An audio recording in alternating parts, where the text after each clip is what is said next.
5 points, including this, his 3rd goal. Can get it. It'll be 1 man back or 1 man forechecking softly and 4 men back. Keep an eye for it because it can be boring. If they get a lead, they're dangerous. If they don't, they're very, very patient. Crowd go, or the puck goes up into the screen. We get a stoppage in play. And Wayne Fleming, coach of Team Canada, has done some line juggling, so we'll keep an eye on the new lines as this game progresses. Draper now comes out with Murray and Wes Walls. Roberto Luongo broke a finger the other day against Switzerland. He has gone home. Dan Cloutier will be arriving tomorrow. Fred Brathwaite in goal tonight for Canada. Brathwaite is the best goals against average in this tournament at .77. Redden drops it back for Brad Stewart. Stewart to center. The pass was in behind Walls. After it goes Rem Murray. Knocked into the center ice area by Cotton.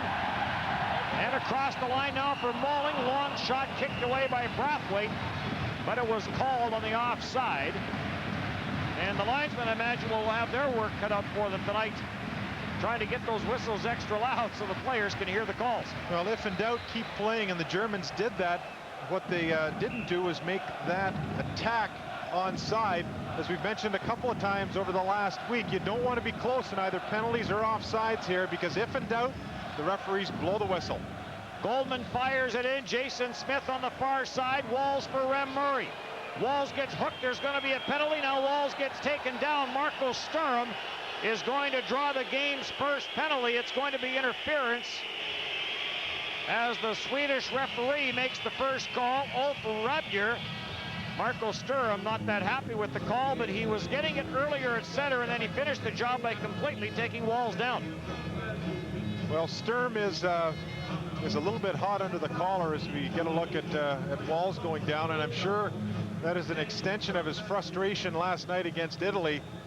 He had was the recipient of a check that could have hurt him, and for most of the third period he was off his game chasing the Italians, trying to gain some retribution for that.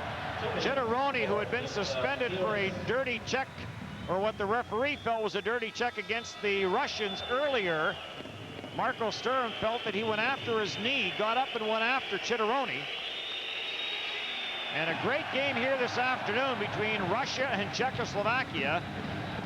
A lot of emotion in that game. Here comes Ryan Smith on the Canadian power play. Cross the line with Richards and LeCavalier. The shot is blocked. Richards will get it in the corner. For Morris at the right point to the left point to Wade Redden. He'll send it into the corner. Hustling across is Jordan Mayer. And Mayer will send it all the way down the ice. Brathwaite will play it off the corner boards and leave it for Derek Morris. The Germans will be very, very disciplined. If Canada moves the puck quickly, they will open up shots. If not, there will be few scoring opportunities. Morris ices the puck. They call that icing, so the face-off will come back. Well, Canada's scoring has been really, really spread out, and when you've got 12 different players scoring goals in all 4 of your victories, it makes things a lot easier for your team to win hockey games. Pretty difficult for any coach to decide which line he's going to check or which player he's going to check. And because Canada's got 12 different guys on the score sheet in goals, and just as many, if not more, in assists, a nice balanced attack for the Canadians. Brad Stewart leads the attack. This time, the Canadian defenseman will get across the red line and hammers it in. Hustling after it is Thornton, knocks it loose for Isbister. For Stewart to Brewer, redirects it to the side of the net, right through the crease, and unable to get a stick on it was Isbister. Sullivan lets it go for Isbister. He'll try to chip it back to Sullivan. Sullivan tried to block it. It comes back to Stewart at the line. Shot wide of the short side, and it's cleared into the center ice area. Here now's a break for Sacchio. Sacchio into the slot, and a good defensive job by Brad Stewart to prevent Sacchio from getting a shot away. Kreutzer's tied up in the corner, and Stewart gets the puck. And the crowd appreciative of the penalty-killing job done so far by this German squad. Thornton across the line. In behind the net looking for Sullivan. Goldman gets there first, but pinching it from the line is Kyle McLaren. Penalty has expired. Isbister's after a bouncing puck. Spins, fires it on goal, and that's wide of the short side. Christian Kunist In goal for Germany tonight, Sullivan. At the line for Robidas. He does keep it in. Round the boards now. It's up on the dasher board. Jeff Friesen watches it come down. They tie it up in the corner. Puck does come loose, and it's onto the stick of Marco Sturm. Sturm one-on-one on Robidas. Looks for support. Loth is up on the play. Robidas takes him down. That gets the crowd going. Loth at center. Now he takes a shot from Friesen. And Kyle McLaren takes the puck in behind his own goal. McLaren for Robidas off his stick. Mayer crosses the red line, sends it back in wide of Fred Brathwaite. Patrick Marleau for Team Canada. Marleau tries to pull away from the checking of Abstrater. Rumrick steals. Right side, there comes the shot off the stick of Cotton. Down the ice, this is going to be icing. And the faceoff will come all the way back. No score, Canada, Germany. From Hanover, Germany, this is Molson World Championship Hockey on the Score.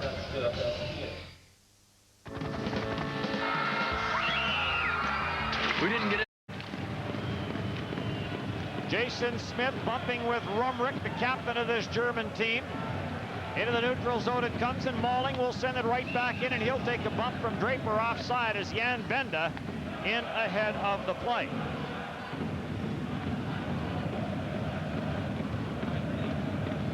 Well, Germany's offense has not been terribly great so far in this tournament. With the exception of a 3-1 win over the Swiss, they've really struggled to score goals. That game a week ago in Cologne, 18,500 people in a sold-out building, really was an emotional lift for the Germans, but they haven't regained the same stature since those 7 days have passed, with the exception perhaps of the start of this game against Canada. They have only scored one goal in the 2 games here in Hanover. They won 3-1 and tied 2-2 in Cologne in their first 2 games, then switched over to Hanover. They were shut out by Belarus in their first game here, and then lost 3-1 to Italy last night. West Walls after a puck in behind the net with Ludeman. Comes loose. Draper in for Walls. Walls tight turns to try get away from Ludeman. Rem Murray runs some interference. Draper gets the shot. Bouncing puck off the backboards is grabbed by Kunist, and he'll hang on to it. Well, there's a look at Presac Arena. 10,500 people in here. The number of seats in this 14,000 and change seat building are used up by press corps and other dignitaries. But there are more German flags here than there are bratwurst right now, and they are flying. The general adage is, if you're not on your feet, you're not a fan. And so the fans are on their feet most of this game. The songs keep going. I don't know how or why the words fit together, but they can sing longer than you can hum Stairway to Heaven, Dennis. Back to the line it comes. But can they go longer than I can sing the hockey song? Well, I did say you sound awfully good. We get the hockey song pretty much before every game here. Unfortunately, it is not Stomping Tom Connor's version, though. And that's a bit of a disappointment. Brathwaite will leave it for Wade Redden. Too far for Stewart, too far for Ryan Smith. And another icing call against Canada. The face-off will come back one more time.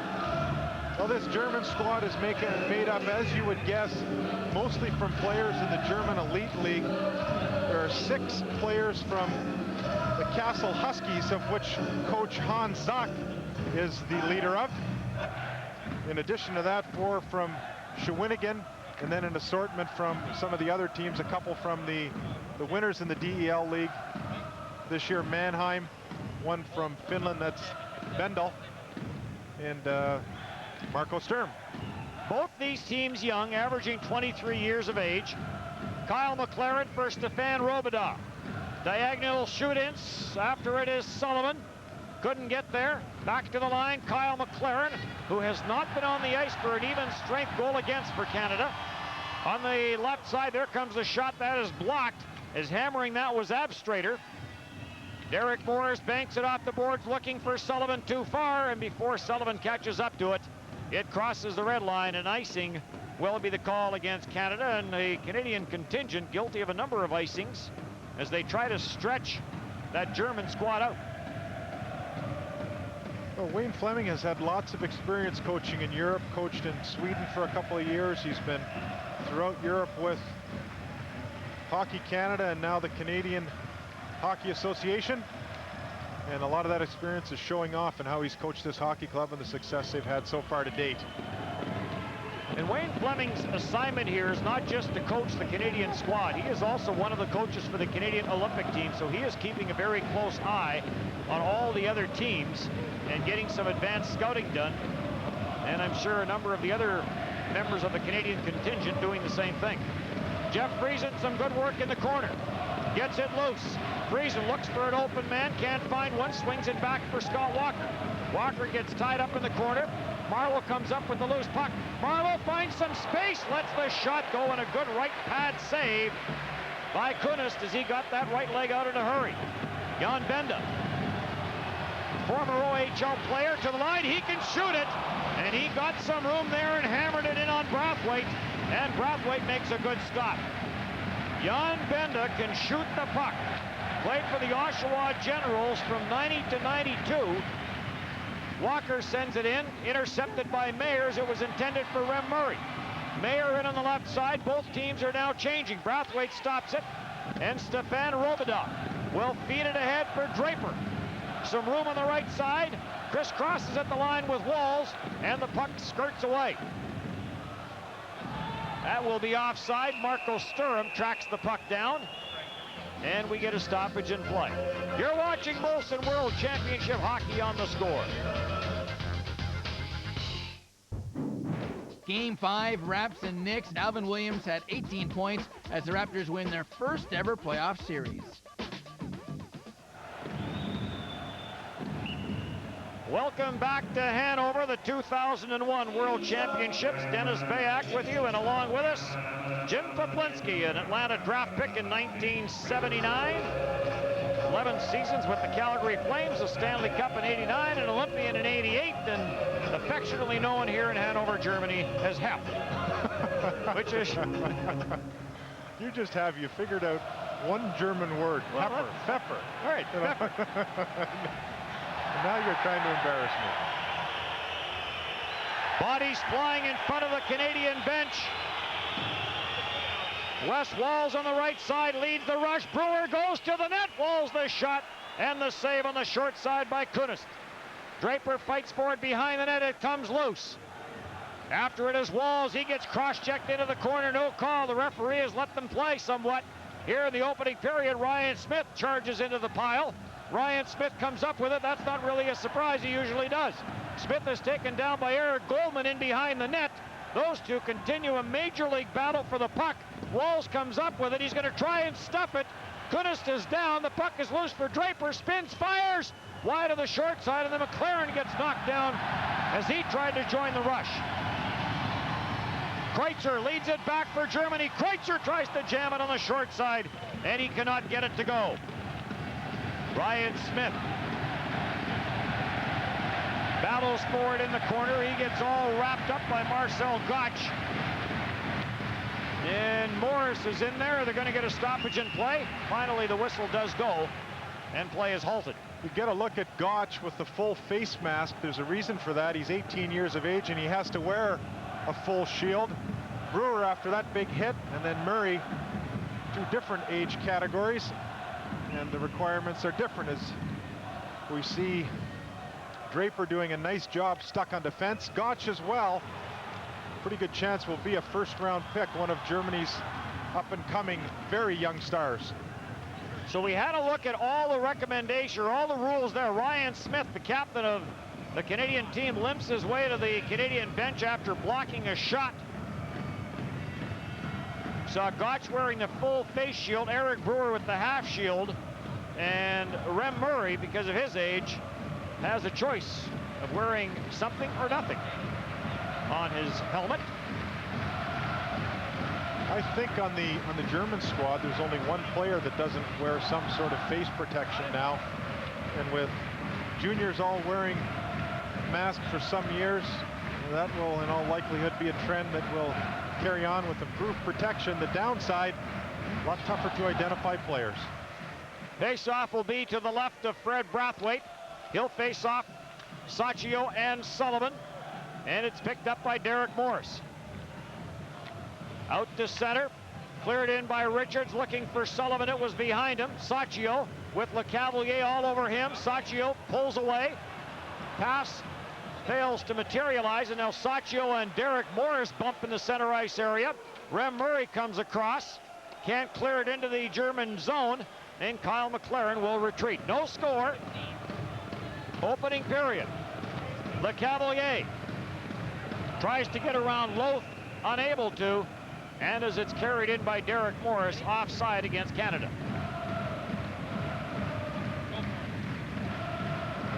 Well, Jan Benda is quite a story around here. He's had the opportunity to go play in different places in Europe and make a lot more dough than he has made, but he's taken the choice at times to go and play in the minors because his wish is to play in the National Hockey League at some time. There's a pretty good chance now as he gets older that wish is not going to be realized, and so the Germans are hoping that he does play in the DEL this year. He played in Finland last year.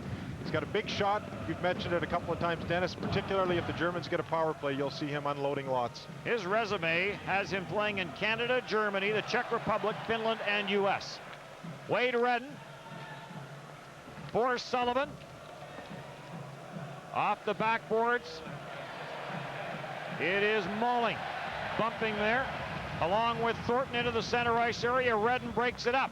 Thornton now to Sullivan. Sullivan across the line. Shot on the right side is gloved by the netminder Kunist. A little pushing and shoving at the side of the German goal. No score. You're watching Molson World Championship Hockey on The Score.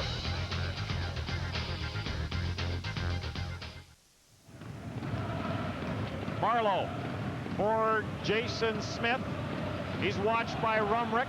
Bounces it in on the netminder, stopped and left for Goldman, and then Goldman, not sure if he wanted to pick it up, so it is held for the faceoff by Kunist. Canada will have to do a lot more of that because the Germans line up so well. The German goaltending situation is not great because German teams in the DEL allow a number of imports, and many times those imports are goaltenders. As a result, there's not a bunch of young German goalies that have had a lot of experience.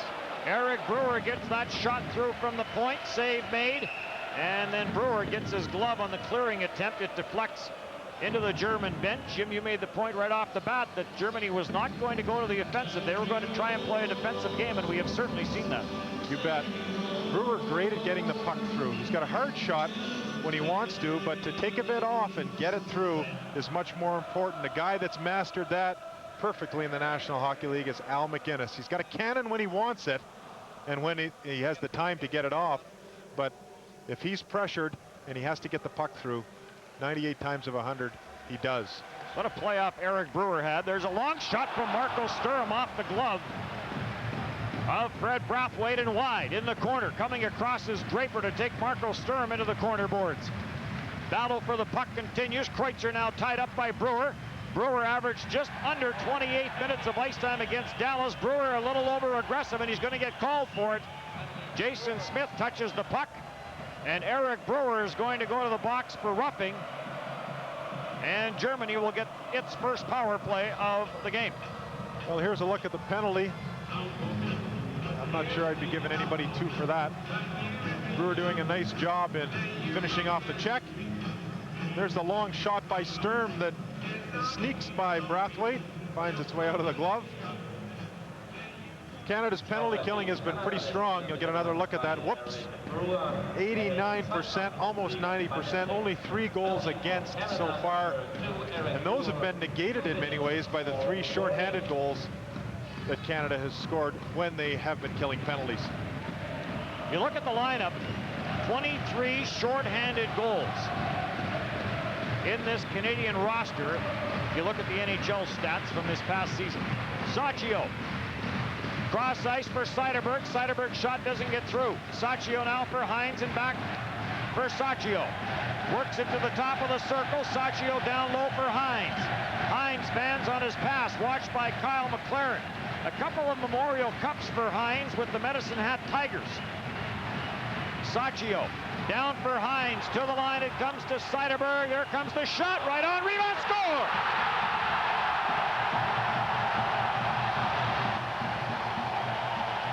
Wayne Hines. Well, Hans Zuck is very, very happy about that. Wayne Hines perfectly positioned in the slot. Denny, we talked about how the German power play works. Nothing fancy, get it back to the point and let her go. You see Benda over to the left. He's waiting for the shot. Most of the time it comes from him. Hines finds the seam, and on a rebound with Brathwaite down, he goes right to the roof. There's a great stop by Brathwaite with his right leg, but over to the other side and to the shelf gives Germany a 1-0 lead. And this crowd is getting into the game more, if that was possible. Just to finish the comment on Hines, 1987 a Memorial Cup with Medicine Hat, 1988 a Memorial Cup with Medicine Hat, but with two different coaches, Brian Maxwell the first year and Barry Melrose the second year. Across the line for Robidaw, across the red line, and in it goes. A little bit of Canadian history with the Hines family as well. Hines' brother Gord has played with the national team, also played with Philadelphia and Boston. I wonder if he's watching this hockey game somewhere. Out to center ice for Cutton. He'll leave it at the line, and it's fired in by Schmazel. Brathwaite will stop and leave it for Wade Redden.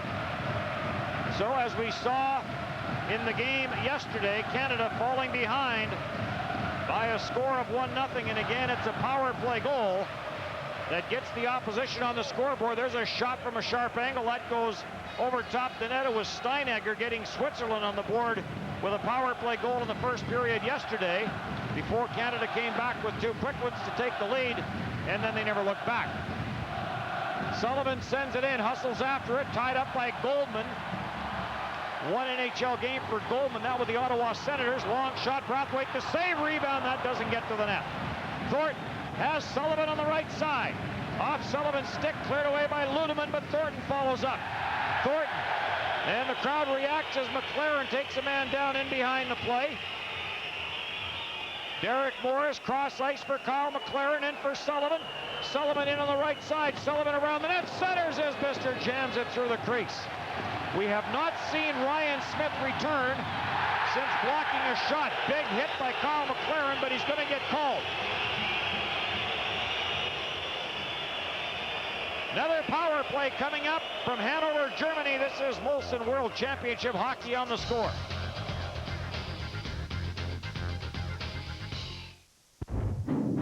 Last night, Kings and Avs Game 5. Luke Robitaille with the only goal. The Kings are still alive. Game 6 on Sunday.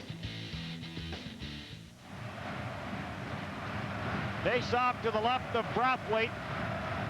Benda and Seidenberg, the point men on the power play, and Benda is the guy they try to get the puck to. Sacchio for Hines into the crease. It's grabbed by Brathwaite. He'll hang on, and then Hines gets decked at the side of the net by Brewer.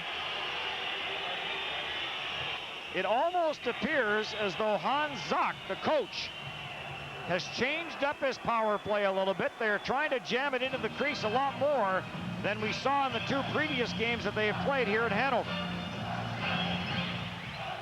Draper wins the face-off. Jason Smith up on the boards to Patrick Marleau. Marleau back for Draper. He stops at the neutral zone, jammed up on the far side, kicks it back to Jason Smith. He'll waste a couple of seconds and then sends it all the way down the ice.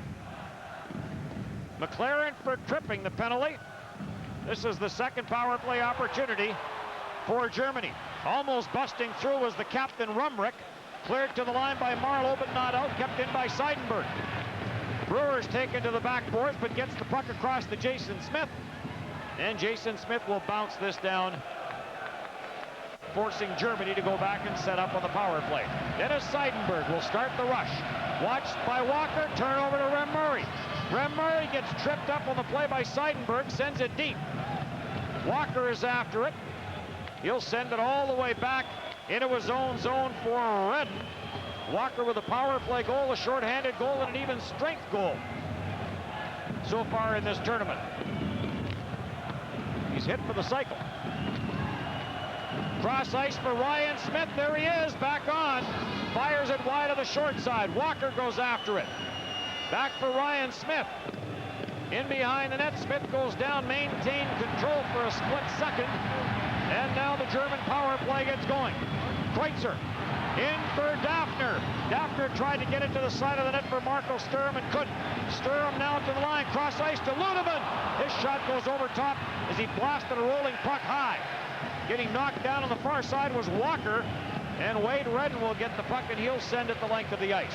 Boy, what a nice play by Redden, deep in his zone. A nice little flick of the wrist, and it's up 12 feet high over the blue line. No one's going to stop that.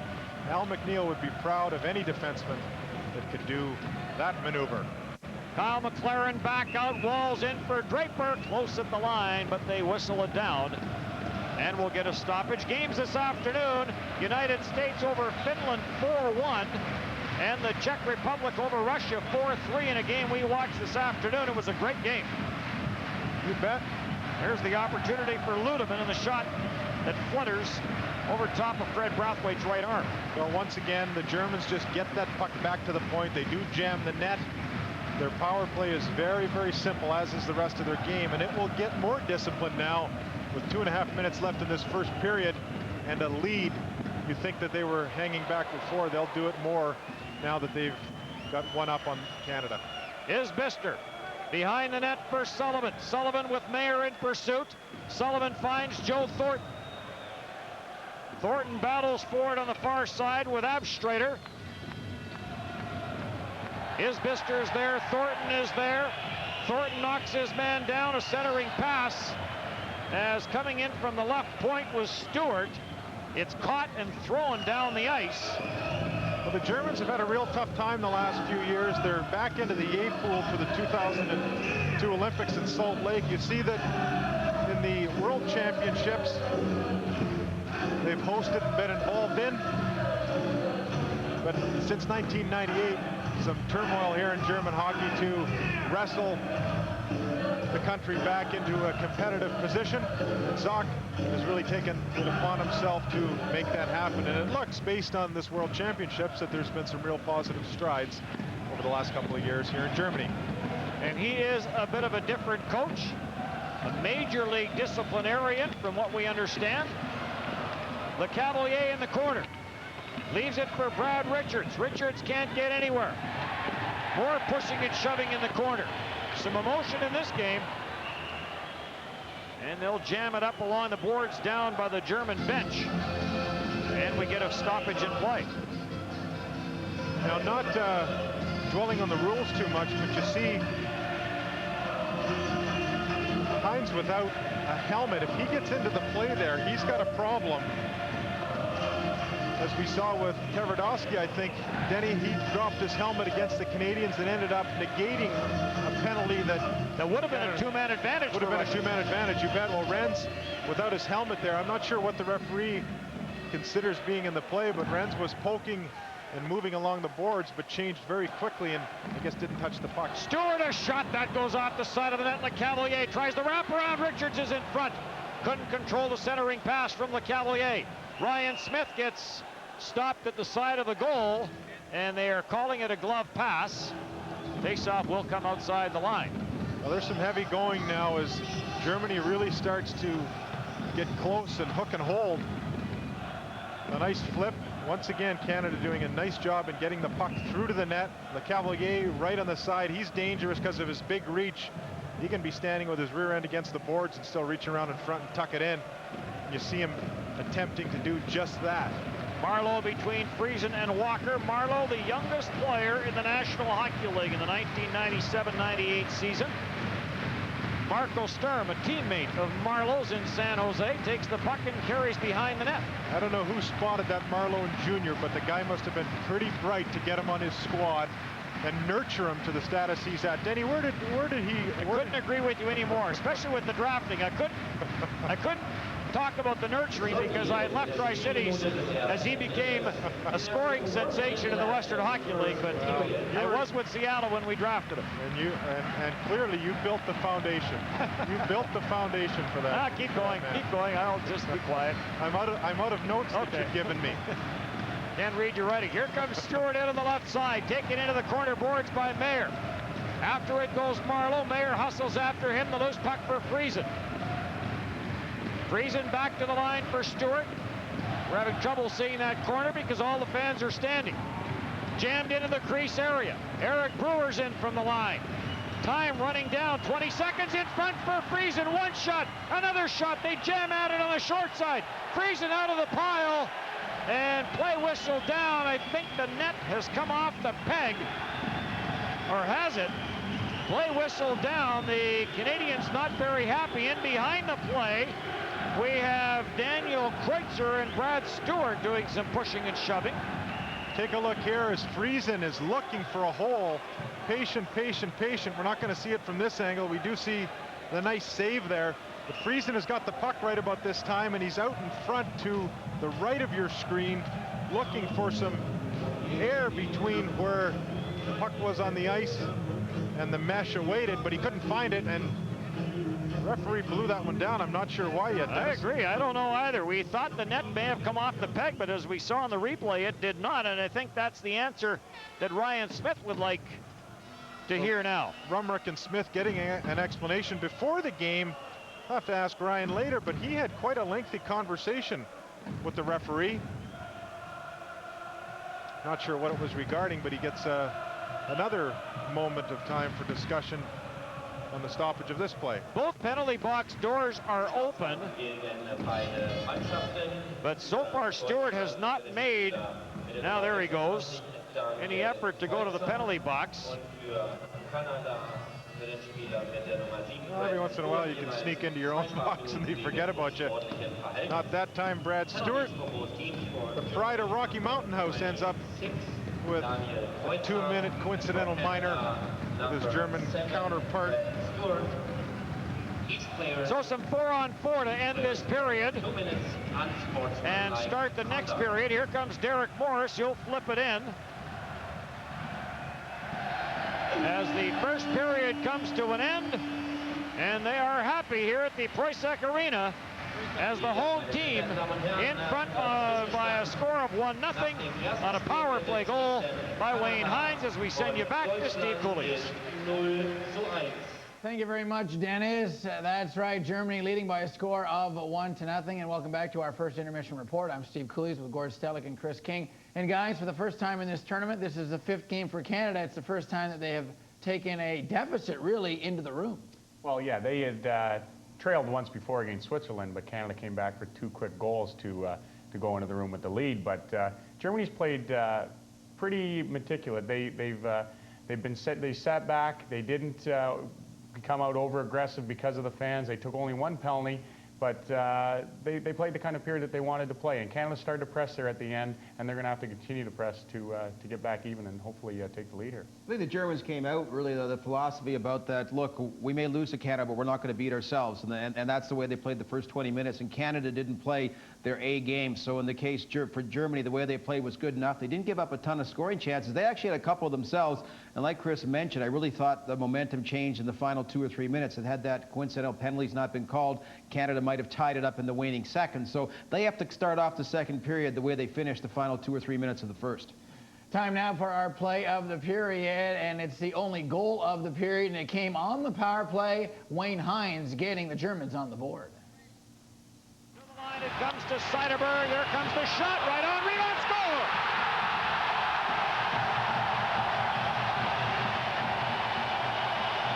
Wayne Hines. Play of the period is brought to you by AMJ Campbell, proud to be the official mover of Canada's Olympic teams. And for Wayne Hines, that was his first goal of the tournament and only the 7th the Germans have scored so far at the World Hockey Championship. Time for a break. Still lots more to come on our first intermission report. We'll get Gord and Chris's reaction to the hockey game so far. Canada almost tied it late in the frame, but it was not to be. But still, lots of hockey left. Time for our first period summary. Only 1 goal in that opening frame. Wayne Hines, who was born in Montreal and played a lot of hockey overseas, gets his first of the tournament to make it a 1-0 game. Freddie Brathwaite has allowed 3 goals in this tournament, 2 of which have come on the power play. Lots to talk about here in our first intermission report. I'm Steve Coolish with Gord Stellick and Chris King. When we talk about international hockey, sometimes we forget the rules are different and you have to approach the game in a different manner. Sometimes the players have to be reminded of this, don't they, Gord? Well, I think in the first period, now a little bit of two things. It's not just the icing rule, the fact you don't have to touch it to make it an icing, but to me it was also some sloppiness by the Canadian team. Really, what I found the games up to date is they played it rather smartly. They take the offensive zone. Here we see in a couple of instances, now one is Wade Redden, this one's just a bad pass, so it goes down for an icing as he misses his mark there. Play comes back in the other end. The next one was more a planned play. Derek Morris, in this case, was trying to whack it in, get a play going, but it's missed again, and in second icing. So two offensive chances for the Canadian team go back the other way. And I think the first game against Norway, we were looking at, wasn't an icing until the third period of that first game. So Team Canada had played with guys like Kyle McLaren, Jason Smith. They all jumped in. They took the blue line set up there. I thought it was kind of a lazy way today, and then the passes were rather lackadaisical. And like you say, the wingers can't really jam to try to negate the icing because it's automatic, and that's something they have to change in the next 40 minutes. Just quickly, do you think so far Canada's adapted well to the international rules, specifically the icing and using the big ice and the no red line? I really think they have. I think this is just a case of being sloppy. I think the icing was almost secondary. I just think the passes weren't on the mark. When we talk about hockey, whether it's in the Stanley Cup playoffs or whether it's a Memorial Cup or the World Hockey Championship, as always, two of the biggest keys are goaltending and discipline. How do you see Canada playing with the big D right now? Well, earlier we made mention of the six-man factor here, and that, of course, is being the crowd today.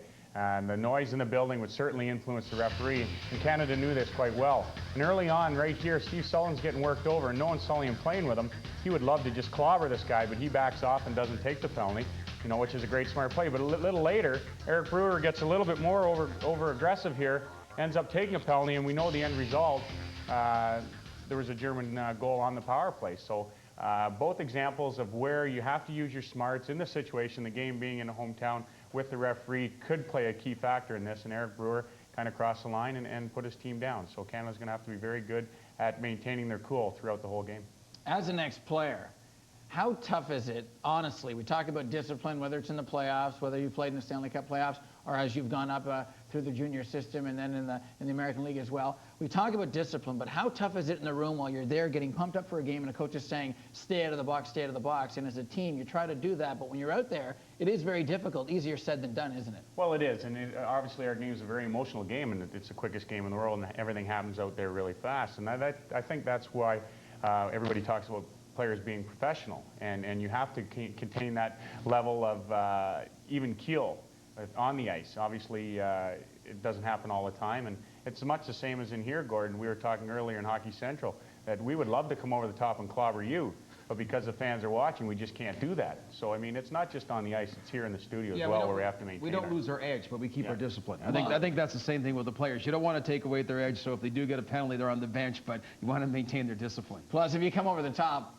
Ulf Rabler, the official, at least call a penalty. Lots more to come here in the first intermission report of this hockey game. 1-0 is the score. Germany with the only goal. Wayne Hines scoring his first of the tournament. Born in Montreal, but he's a German today. The Molson. Germany lost to Italy 3-1 in their first qualifying game, but they lead Canada 1-0 after 20 minutes at Hanover today. And speaking of Hanover, let's go back and get their thoughts on period number 1 with Dennis and Jim. 2 periods left in this one, but Jim, right now, Canada in a situation. They've got to find a way to generate some offense. Well, Germans are right where they want to be. They're up by a goal on a nice power play effort, and when they do get up by a goal, they can play even tighter. So Canada has just got to be patient. Make sure they hit their line with some speed. Don't try to beat them. Dump the puck in and turn them, and then just barrage their net.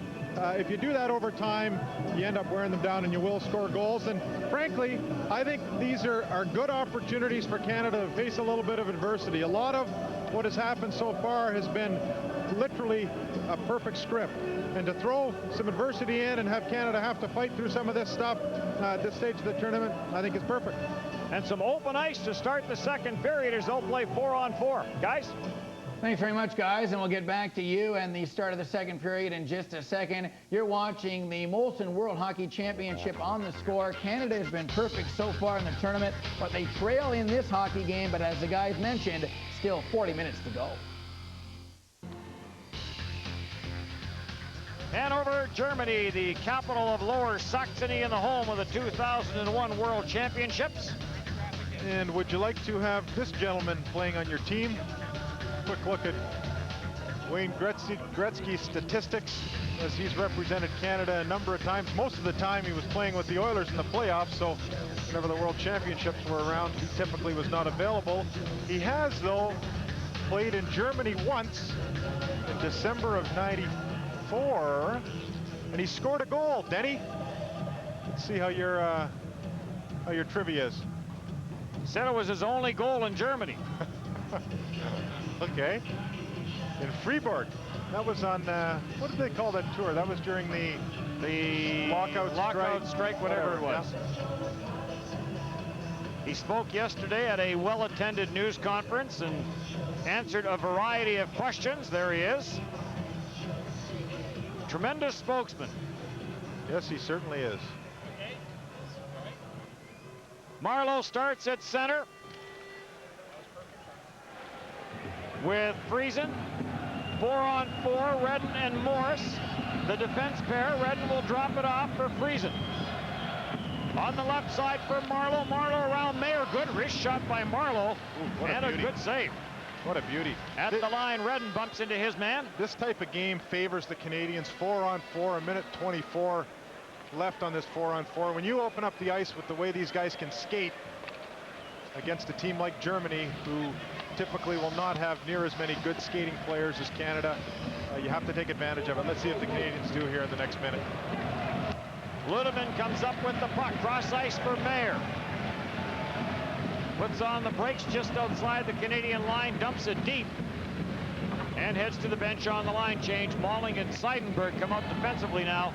Benda back to the line. Long shot right on. Malling let that one fly. And Brathwaite makes the save.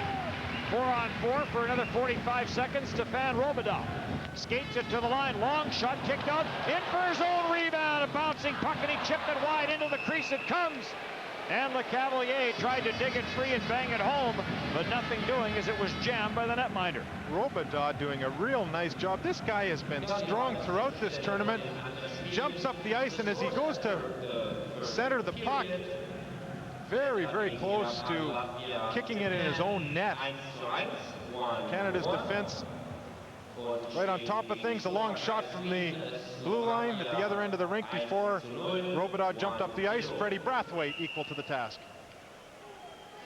Face off to the right of the netminder. Christian Kunist comes into this game with a goals against average of 1.50 and a very impressive save percentage of .942. Kyle McLaren straight arms the German forward, and Ryan Smith comes up with the puck. Smith gets grabbed in behind the net. Play allowed to continue. Puck comes free, and now it's grabbed off by LeCavalier to McLaren and back to LeCavalier. Ryan Smith is with him, and Smith drags the back leg, trying to stay on side. He was unsuccessful in that attempt. Unless you can make your back leg grow, it typically doesn't keep you on side. Smith jumping up the ice on that one, but the Canadian defense has jumped up the ice lots, and they've been involved in a lot of the output offensively that Canada has enjoyed. Jason Smith with a real beauty shorthanded, 10 other assists, lots of shots on net to provide rebounds for the forwards as well. So a nice job by Canada's defense in providing offense for the Canadian squad. Joe Thornton, watched by Sacchio, back to the left point to McLaren, waits for some traffic. There comes the shot right on, and we're back to 5-on-5. Goldman in the corner, turns it over to Sullivan. Sullivan pinching in from the line is McLaren. Sacchio tries to tie up McLaren, can't. Joe Thornton with the puck. Behind the net for Sullivan, it was deflected high. Sullivan couldn't knock it down. Back into the Canadian line where Derek Morris is there. He'll go cross ice for Kyle McLaren, and Kyle McLaren will hammer it in. Around the boards at the line for Jason Smith to Sullivan. He dished it in front looking for Thornton, but Thornton had gone behind the net. Marcel Gotch on the right side sends it ahead for Benda. Benda gets taken to the corner boards by Isbister. Brewers after the puck. Gotch is there as well. Getting knocked down on the play was Benda. Out to center ice it comes. Unable to reach it was Isbister. And now Thornton is there. Pass was in behind Walls. Bouncing puck. Walls settles it down, gets it deep, takes a bump on the play from Rent. Goldman for Germany. Watched by Draper, sends it up on the right side boards. Nobody there, as Brewer was up tight on Benda, and it slides back into the Canadian zone where Wes Walls will take it. Well, Wall's doing a good job. He sees the Germans lined up across the blue line, so he backs up so they can attack with speed. The Germans are clearly used to this type of play. They came up a little bit, but by the time Canada had regrouped, all four again were lined up across the blue line. So this will be a real contest in discipline as Canada tries to open up this game a bit and tie the score and move ahead. Draper slides it into the German zone. After it goes Ludeman. It's a perfect example there. Draper is attacking the line with speed, but because everybody else is stopped, Canada gets no advantage. Here comes Hines looking for his second of the game. He scores! Wayne Hines, the first shot was stopped by Brathwaite. It may have deflected in off Hines. It's 2-0 Germany. Now this crowd has continued to provide excitement for their country's hockey team as we get a look at Hines going to the net, shoots the puck. You never know what can happen. He comes back for a rebound. I'm not sure that he even shot it, that the motion going forward didn't bounce off. Take another look here as Hines drives to the net. It might be off the shaft of the stick. We'll take a break. You're watching Molson World Championship Hockey on the Score.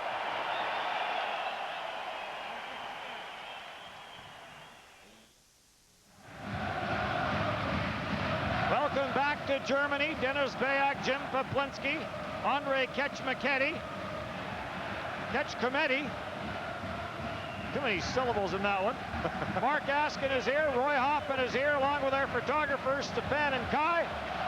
And Germany with a 2-0 lead on a couple of goals by Hines and a penalty coming up to Stewart. Stewart gets a pair for elbowing. And I'll guarantee you that Hans Zach is real happy with that call. That puck bounced off of Redden to get by Freddie Brathwaite. You know, when we came here first a week ago, we looked at the dasher on these boards. Dennison mentioned that there's about 4 inches where the puck can go around. Redden was up on the boards before Hines came in, and he couldn't scrape it off. It was going flat right along the dasher. It managed to get by him, and that was initially what gave Redden a bit of an open break. Excuse me, what gave Hines an open break, and in Redden's haste to get back after the shot, the puck bounced up and I think off him and behind Brathwaite. Third power play of the game for Germany. Sacchio for Hines. He has been the trigger man for Germany with both their goals. Born in Canada, played in the Western Hockey League, and is trying to cause Canada some problems here tonight, and he has done so far. Icing is the call. Faceoff will come all the way back into the German zone. Had to chuckle at one of the breaks. The PA announcer came on and asked everyone not to blow any whistles that might cause a problem with the game. I'm not sure what kind of whistle would be any worse than the racket that's being made in here. Nonetheless, good intentions, and our German friends are really getting into this one now with their team up by a pair.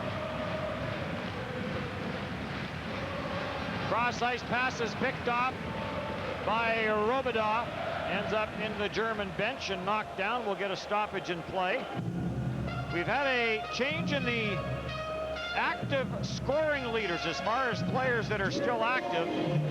Raimo Helminen, 4 points so far in this tournament, so he has taken over top spot as far as active players. Robert Reichel is second, and Matt Sundin, who is the leader coming into this tournament, is now third.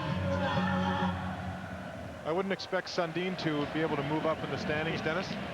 Yes, he's kind of busy right now. Long clearing pass by Freddie Brathwaite. He shoots the puck very well. Grellinger will go all the way back and start the power play. He'll leave it for Abstreiter. He'll in turn leave it for Marco Sturm. To the line, drops it for Abstreiter. Cross ice pass for Grellinger. Grellinger's shot kicked away by Brathwaite. Bouncing puck in front. Back to the line it comes to Ludeman.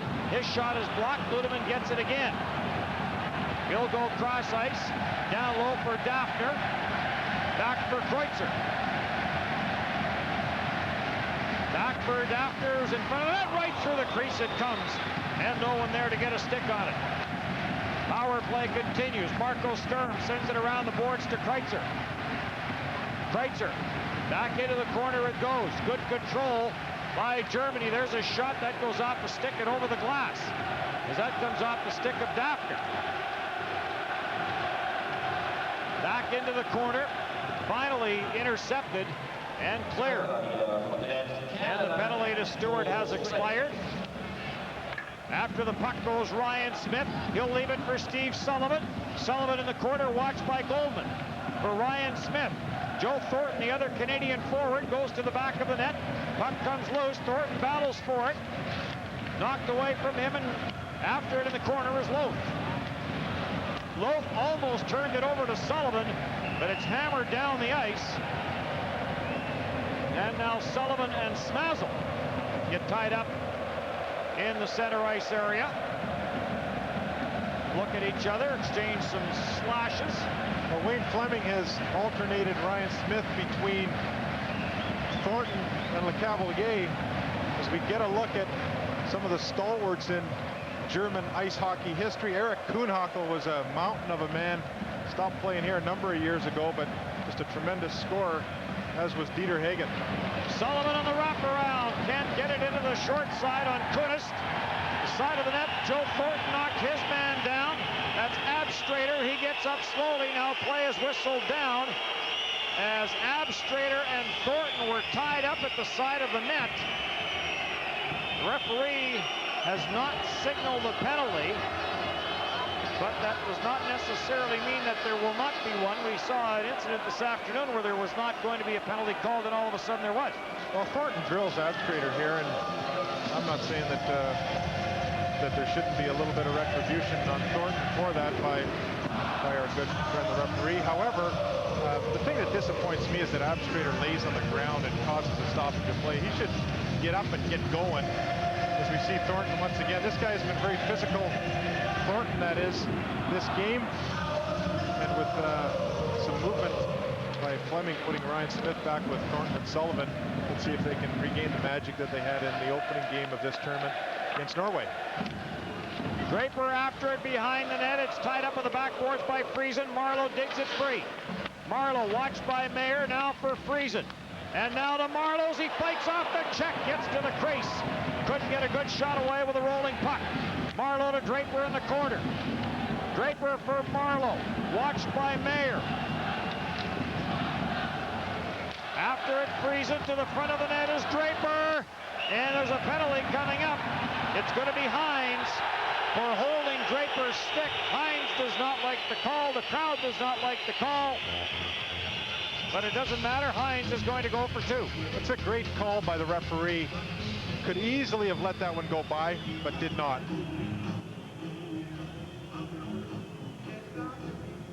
You are watching Molson World Championship Hockey on the Score.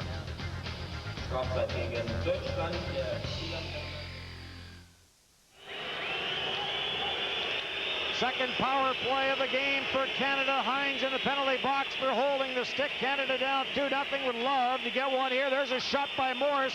He'll miss the short side with a high shot. Redden lets it go through traffic. Ludeman stops that in front. Marco Sturm sends it in on the left side for Kreitzer. He can't get free and gets taken into the corner boards by Redden. They battle for the puck. Now Morris comes in and steps into Kreitzer.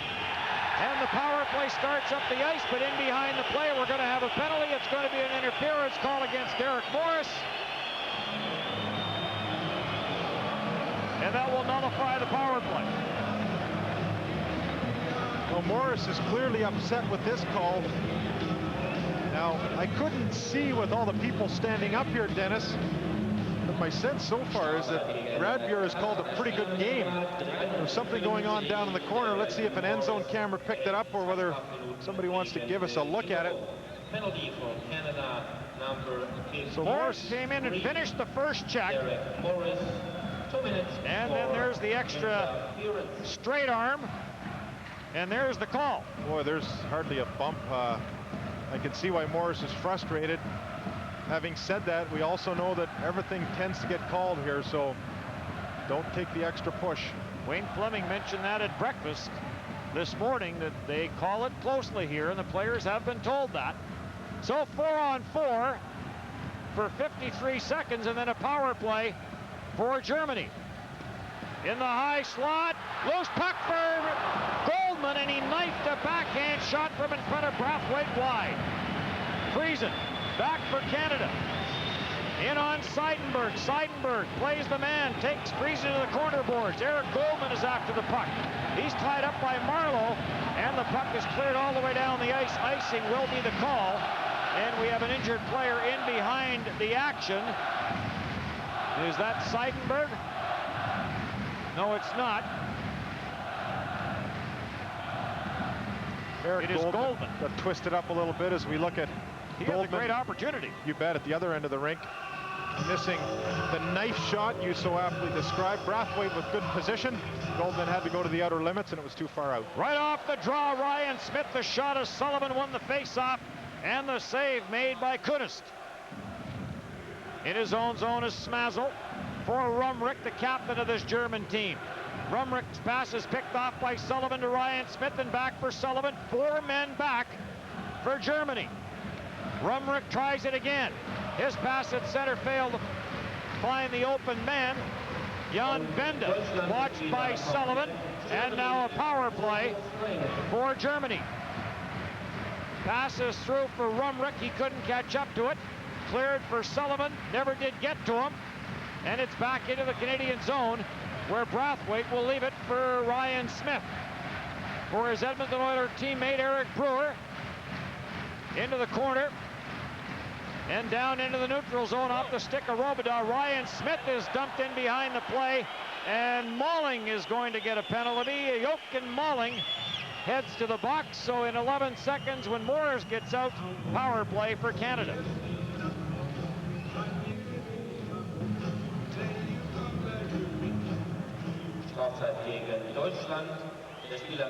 So lots of 4-on-4 and 5-on-4 as we reach the halfway point in the second period.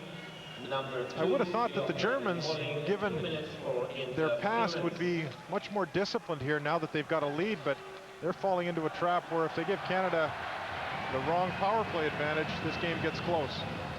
Kreutzer into the Canadian zone, puts on the brakes. Out of the penalty box is Derek Morris, and a power play now for Canada. Turnover, backhand shot right on, save made by Brathwaite, and Kreutzer unable to get his stick on the rebound as the initial shot came from Ludeman. Here comes LeCavalier across the line to the net as Isbister along with Richards. Oh, what a save by Kunist as he got the right leg out. Here's a break now for Loth. In pursuit is Stewart. Loth, the short-handed shot, and that is blocked. End-to-end action. Eric Brewer for Richards. To the line with LeCavalier, and offside called. And now Richards gets dumped on the play, and LeCavalier goes to the assistance of his Tampa Bay and Team Canada teammate. And we're going to have double penalties as Ulf Radbjer of Sweden is going to send a couple of players off, I believe. Or is it just going to be LeCavalier? Well, I don't like the way he's pointing. Well, that strider is going in. Radbjer is pointing not only the penalty box, but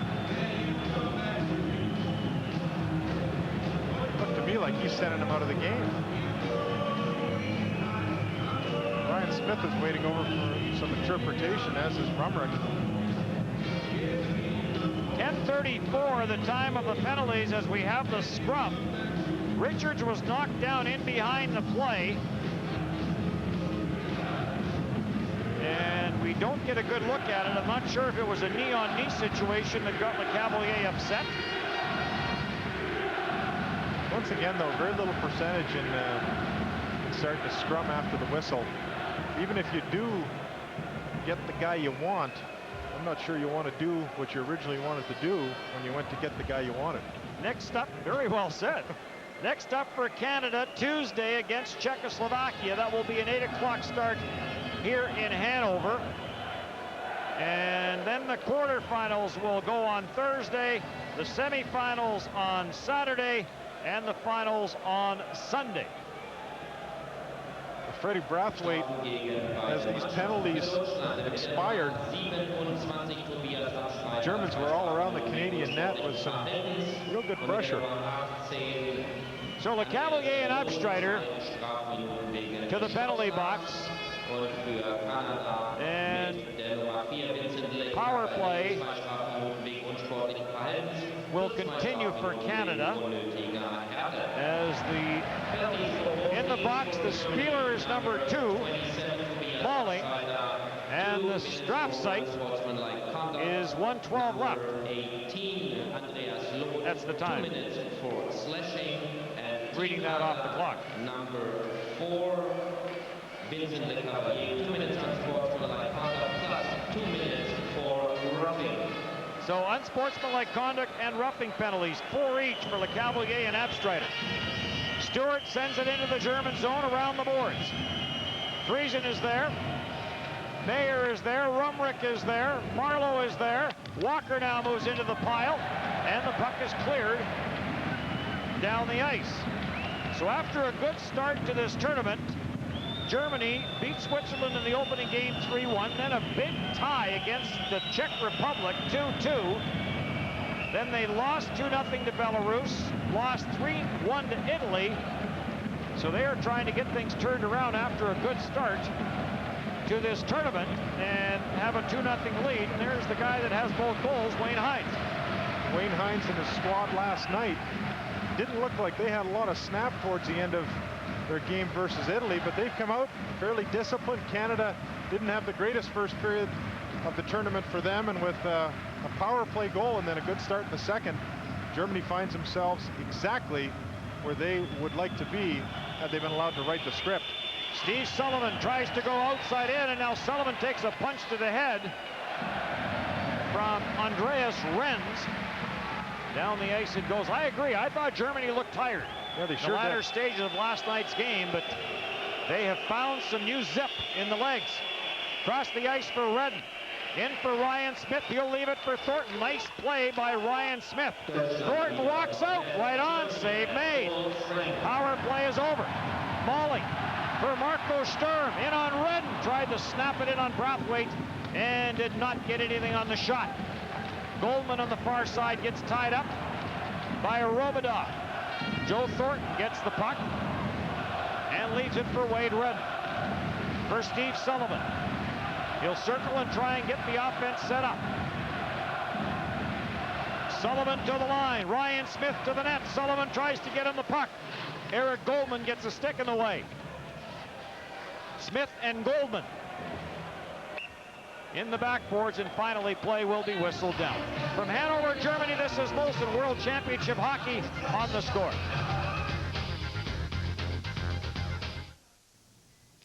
Game 5, Sabres-Penguins in the second period. Chris Gratton makes it a 2-1 hockey game, 15 minutes to go in the third. 2-0 in favor of Germany. But Jason Smith makes a nice play to dribble this one by the right post. Just before that, he had wound up with a big shot that was blocked, came back and he calmly corralled it and then created that scoring opportunity. Loth sends it ahead for Cotton. Into the Canadian zone. Loth hustles after it. Shot from a sharp angle. Brathwaite stops it. Jason Smith and Loth rough each other up. Seidenberg back into his own zone for the loose puck. Cross ice. And this will be an icing call as Cotton tried to find a man open but couldn't. Well, there's been a few players from Germany that have played in the National Hockey League. There's 3 of them. Another German-born player, Robert Reichel, with a German passport and a Czech passport. Coming along, sounds like Marcel Gottsch will be there as a first-round pick, and his brother has been spending some time with New Jersey as well. As we take a look at the linesman with the helmet cam, yes, Sasha Gottsch, 11 games with the New Jersey Devils this year. A +7, averaging 13 minutes and 37 seconds per game. quite sure what that gentleman was doing. In behind the net, pressure by Canada. The goal light is on. In behind the German net. And now it goes off. To the right point, Jason Smith fires it in front. That is blocked. And Smazel sends it out to center ice, gets it right back. Smazel across the line. The shot, Brathwaite the save. And hangs on for the face-off with Marco Sturm on his doorstep, just in case that puck squirted loose. Well, the Germans really pride themselves on being a counter team after strong defense. That's what Hans Zach has drilled into them. And we're seeing some good counters by the Germans. They're playing disciplined, even though Canada is putting some pressure on in their end. They're calm and cool, and as you saw there, a good counter. Locked in front, clear to center ice. Ryan Smith tries to bust free Kent as Goldman gets back to chop it out. This German team is playing hard. A lot harder than what they did last night. Wade Redden to Steve Sullivan, busts through, but the puck gets away from him. Sullivan from Timmins tracks it down. In for Ryan Smith. Now for Brad Richards. Sullivan to the front. It's tipped away. Stewart jumps in from the line for Richards. No clear lane to the net. There's a shot deflected in front. Penalty coming up. Another save made by the netfinder Kunist, and then Ryan Smith was taken down. And Canada will get its fourth power play opportunity of the hockey game as heading to the penalty box is Renz. Well, Smith is clever in this one where he's tied up and he figures I'm going down, because Germany, every chance that Canada is moving to open ice, there is a German hanging off him. So it's expending a lot of Canadian energy in order to make some headway. This was about 30 seconds ago. Ryan Smith was close to busting loose. Once again, Germans very, very close to the Canadians, making it real tough to find open ice. Shot in front, wide of the short side again. The puck was rolling. Thornton shot let go by Richards. And Thornton just unable to get his stick on the rebound. Canada's power play coming into the game second in the tournament behind Slovakia. Redden sends it around the boards. Thornton and Friesen pile into the corner after a loose puck. Jan Benda's there as well, but Marlowe steals. At the line to Brad Richards. He tries to get it deep for Friesen. Can't. And Ludeman will send it down the ice, and troops coming out from both benches. Well, one of the things that we've seen from the Canadian team so far is they haven't changed the tempo of their game from period to period. Let's see if through the last 5 minutes of this in the third they do. Brad Stewart had trouble controlling the pass when he did get a shot away. It was high and wide of the short side. Richards off a leg, kept it as it stays in. Stewart to Smith. Ryan Smith out front for Isbister, and all over him is Abstreiter. Has him wrapped up with both hands. And good job defensively. Wasn't called for it, so it's a good job. Cleared in.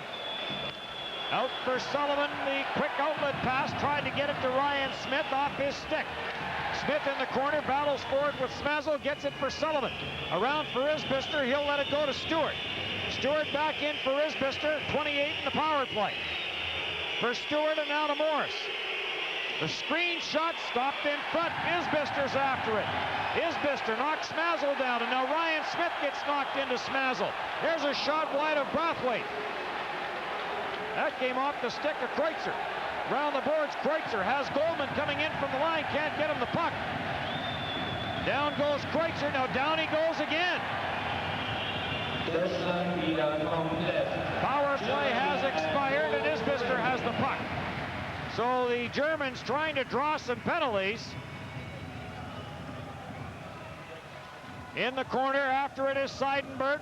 Rem Murray is after him. Cross ice, off the stick of Jan Benda for Marco Sturm. Sturm gets nailed there by Jason Smith. West Walls with the puck. 2-0. Germany on goals by Wayne Hines. One in the first, one in the second. Long shot in. That will be grabbed by the netminder Kunist, and he'll hang on. You are watching Molson World Championship Hockey on The Score.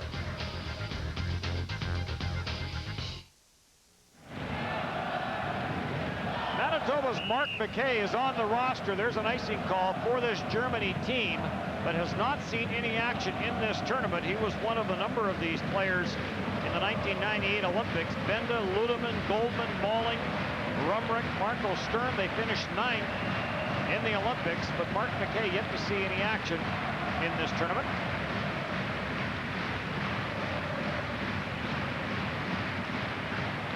Jason Smith for Eric Brewer. To center and fires it in. Canadians pour in after it. Getting there first, though, is Mayer up on the boards for Abstrader, and he'll knife it up the wall and back into the Canadian zone where Walker will hustle back. Walker in on the right side. Loses it at the line and delayed offside, but the Canadians clear the zone. Shot from the left side, that goes wide as Abstrader let it fly. Karam's all the way around and back into the German end. Malling on the near side boards, pressure from Friesen. Friesen tried to get it to Marlowe, couldn't control it, and it comes outside the line. Morris fires it back in. The Canadians clear the zone, so they are back on side. Jochen Malling slows the play down. His pass up the middle, picked off by LeCavalier to Richards, offside. Ryan Smith trying to get out of the German zone, could not get out in time. Well, there's a fair amount of skating and work to be done here. A couple of minutes left in this period. And the Germans, as we've said a few times now, have executed a perfect script. A power play goal in the first, both that one and the second one by Wayne Hines. With a minute 59 left in the second. Even though Canada is dumping the puck in and skating hard, the Germans have pretty good composure in keeping most of the attack to the outside and really falling back in on Kuntz, their goaltender, assisting him at every turn. Penalty coming up, a holding call as McLaren gets grabbed. Coming out of his own zone, another power play coming up for Canada. This one comes late in the second period. The key to that, McLaren keeps his big feet moving. Canada has got to continue to do that because the Germans are looking to play a good old-fashioned style of clutch and grab. And if you keep your feet moving, although it wears you out, it does force the referee to call a penalty because sooner or later somebody drags you down. We've seen Ryan Smith do it. We just saw McLaren do it. And we've got to have the rest of the Canadian squad continue to do that in order to take Hans Zock and his squad off of their course for a victory. So the power plays now favor Canada. This is Canada's 5th power play opportunity of the hockey game. Germany has had 4.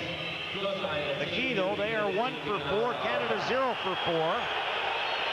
Penalty for Germany, player number 19, Marco Sturm.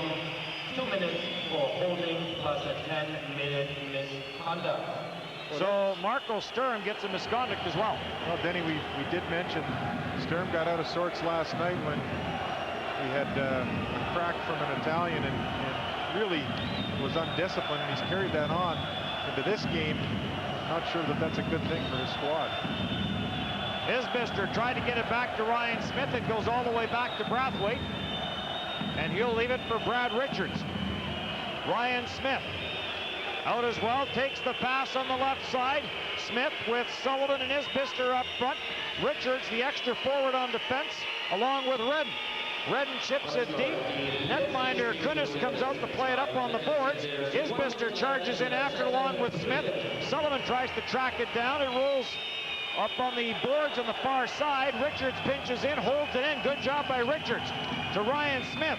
He'll rim the boards looking for Wade Redden.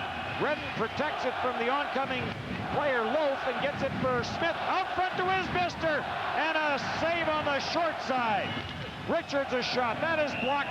Ends up in the mesh in behind the German netminder and brings about a stoppage in play. Perfect pass by Ryan Smith, and Isbister finds himself all alone right on the seam. When Kunast is down on his knees so quickly, the place to go is peanut butter now. You want to go right top shelf, get it up as quick and as high as you can, and that can make the difference. Canada has not had many real clean opportunities on the German goaltender. It seems the puck has been rolling, it's been bouncing. Around the boards, Friesen hustles in after it along with LeCavalier and Marlowe as the power play continues. Pinching in from the line is Stewart. Puck does not get to the front of the net. Dying seconds of the period, and it is grabbed off by Jan Benda.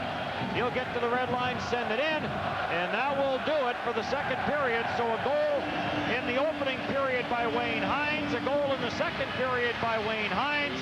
That's the way it stands after 40 minutes. Germany 2, Canada no scores. We toss it back to Steve Cooley.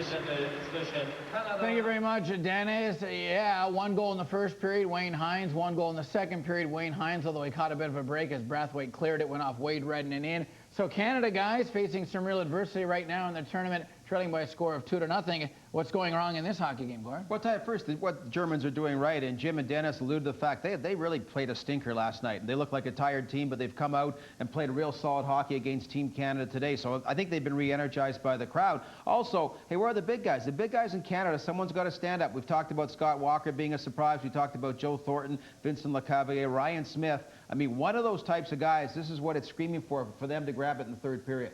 Absolutely, and I think at the same time, Canada knows they should beat this hockey team, but they cannot wait to do it. I mean, they're turning the pucks over at the blue lines too often, and when they're getting to the net, right near the end of the period there where Smith put it out to Isbister, they've got to put those pucks in like they've been doing earlier in the tournament. So when they're in around the goal, they got to make them count and not just hit the goaltender like they've been doing. He hasn't been making the great saves. They just haven't got it by him.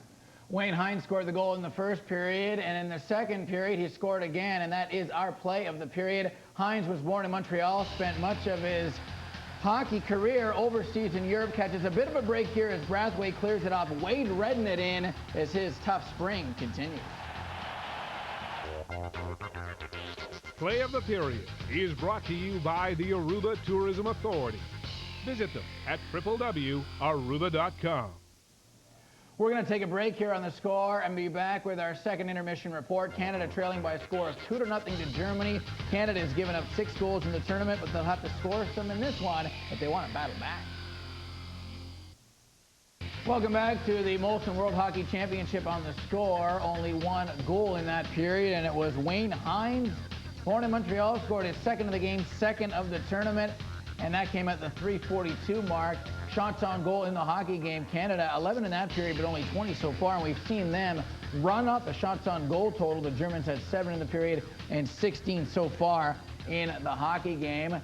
Once again, welcome to our Toronto studios. I'm Steve Cooley with Gord Stellick and Chris King as we talk about this hockey game after 40 minutes. And Gord, throughout the tournament, we've talked about a number of things, the way things are different on the international ice surface, 200 by 100. If you've got the wheels and got the horses, you can really open up the game and we can see a lot of end-to-end action. Well, you can, and a couple things in this play. Now, first of all, Chris talked about Christian Kunis, the goaltender from Germany who is trying to be the Johan Hedberg, I guess, of the World Championships, a guy we haven't heard about. He's faced 20 shots. Not a lot of them been great scoring chances, but Brad Richards is a guy you expect to put it in. And here he came, the sniper, and that was a nice save by Kunis. Now it goes back the other way, and this is where the turnover, the transition happens rather quickly. From a missed scoring chance from Team Canada, goes right back, and Freddie Brathwaite had to be sharp that way. So you had two things. Number one was Brad Richards not scoring like nobody has for Team Canada, and that's what they've been doing in the 4 previous games. Secondly, boy, once that goes wide, you really got to back check quickly because the turnaround's very quick, and I was impressed the way the Germans came right back. They've been doing a lot of that as well.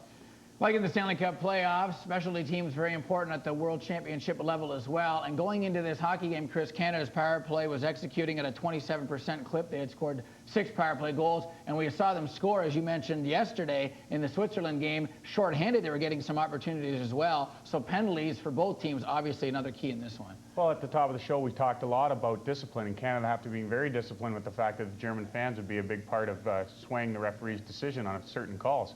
Well, here today, in the second period, we saw a lot of undisciplined play by the Germans. And again, Canada got away from where they wanted to be cool-headed. Brad Stewart takes kind of a retaliation penalty here and gets nailed for it. And here, this one really bothered me. Just a little push that happens all the time. This guy needs a beach towel. He's going to continue to dive like that. Here's a slash that led to a little bit of a scrum by the Germans. And later on, Ryan Smith says, if they're going to dive, I'm going to try it too. Why not? And he did call it. But there was a lot of undisciplined play. Marco Sturm, who's their best player, took a 10-minute misconduct late in the game or in the period, and that could certainly hurt them in the third period. There's been a bit of a letdown in this hockey game. Canada's playing a little bit in this one. Gord, like the way, I guess, they played against Italy, although they still won that hockey game. As far as the third period is concerned, what does Canada have to do that they haven't done in the first 40 minutes to turn it around? I guess dive better. That's one thing. I'd maybe call Bill Barber over as a player now that they're out. I mean, no, you know what? But you mentioned the penalties, whether they've been legit penalties or the ones that have been diving, there's been no flow. I mean, every time you turn around, even though it seems like there have been 40 penalties. I know there haven't been that many, but it always seems somebody's on a special team. And I know in Canada's case, they really want to roll the four lines, get everybody involved. And I think they got to try to get that, just get everybody in the game. It just seems like a lot of guys, it's like the opening face-off of the game, not the opening face-off of the third period. And that's true. I mean, personally being on a fourth line left winger most of my career and not on the specialty teams, you've got guys sitting on the bench that probably had maybe 1.5 minutes of playing time that period. And not being able to put your five-man units out there and getting some sustained pressure, you could really tell that they're just, like you said, was absolutely no flow. And your best players are generally on your power play and your penalty killing, and they could easily get tired out here going into the third period. So you really want your flow for the Canadians so they can utilize their speed and not just getting the puck down, icing it when they're killing penalties. And their power play certainly does have to get better in this period. All right, more to come in our second intermission report in just a bit. You're watching the Molson World Hockey Championship on The Score. Canada a perfect 4-0 going into this one, 3-0 officially in the qualifying round, but trailing Germany by 2. Wayne Hines, the hero so far, with a pair. This is the 5th time that Germany has hosted the World Hockey Championship. The last time before this year was back in 1993 in Munich. Let's go back to Hanover right now and rejoin our broadcast team of Dennis Bayak and Jim Poplinski as they give us their analysis on the second period of play. Thanks, guys. Jim, you talked earlier about Canada facing adversity, and maybe that would be a good thing. This third period will be an interesting one in that case. Well, it will. Canada is dumping the puck in. They are skating. The Germans are all over them, but you do have to learn to face adversity as a team, and when you've only been together for a week, you haven't had that opportunity. This is not a 4 out of 7 game series, so you don't have to worry about it being the 7th game. One game does not a series make, so if you lose one, it's not the end of the world. That's not saying you want to lose, but you do have to take positives from it. Let's see how Canada reacts. They're down 2-0 against a team that is playing very, very disciplined, is very strong, is all over them, is frustrating them. The next 20 minutes are going to be a good indication of how Canada deals with adversity. Some of the Canadian players talked about the fans being the 7th man for this German team, and that has been the case tonight. Guys? Thanks very much, gentlemen. We'll get back to you for the drop of the puck for the third period play in just a second. Chris, I'll ask you simply, what does Canada have to do to turn this 2-0 deficit around? Well, I hate to state the obvious, but they definitely have to score. And I mean, not just get to the net and get scoring chances like I talked about earlier. They've got to create odd man rushes. They've got to utilize their speed. They got to get rebounds and have guys there. There's been a lot of pucks laying around in the slot where no Canadian players, like in the first couple games, were, and that's where they were scoring a lot of their goals from, is around those scrums around the crease, and that's where they've got to get the puck and use their speed. Jim Poplinski said it, and I tell you, I said in the first intermission, stop dumping the puck in, take it. You've got some speed, you've got some playmaking skill. Take the blue line, don't dump the puck in anymore. All right, when we come back, we'll go to Hanover for third period action. Canada losing right now by a score of 2-0. Going into this game, 19 goals for, 4 against. They need to get that 19 total up. This is the 11th major international tournament to be hosted by Germany since the first one in 1911 in Berlin. This one in Hanover is where we are. Also going on in Cologne and Nuremberg. And these are members of this team that are remaining from the '98 Olympics. Missing Kozik, who would be a welcome addition to this hockey team, despite how well Kunast is playing tonight. In addition, Stefan Ustorf is in the AHL playoffs, as is Jochen Peck with St. Louis. So we are getting set for the third period. 19 seconds left in the power play for Canada.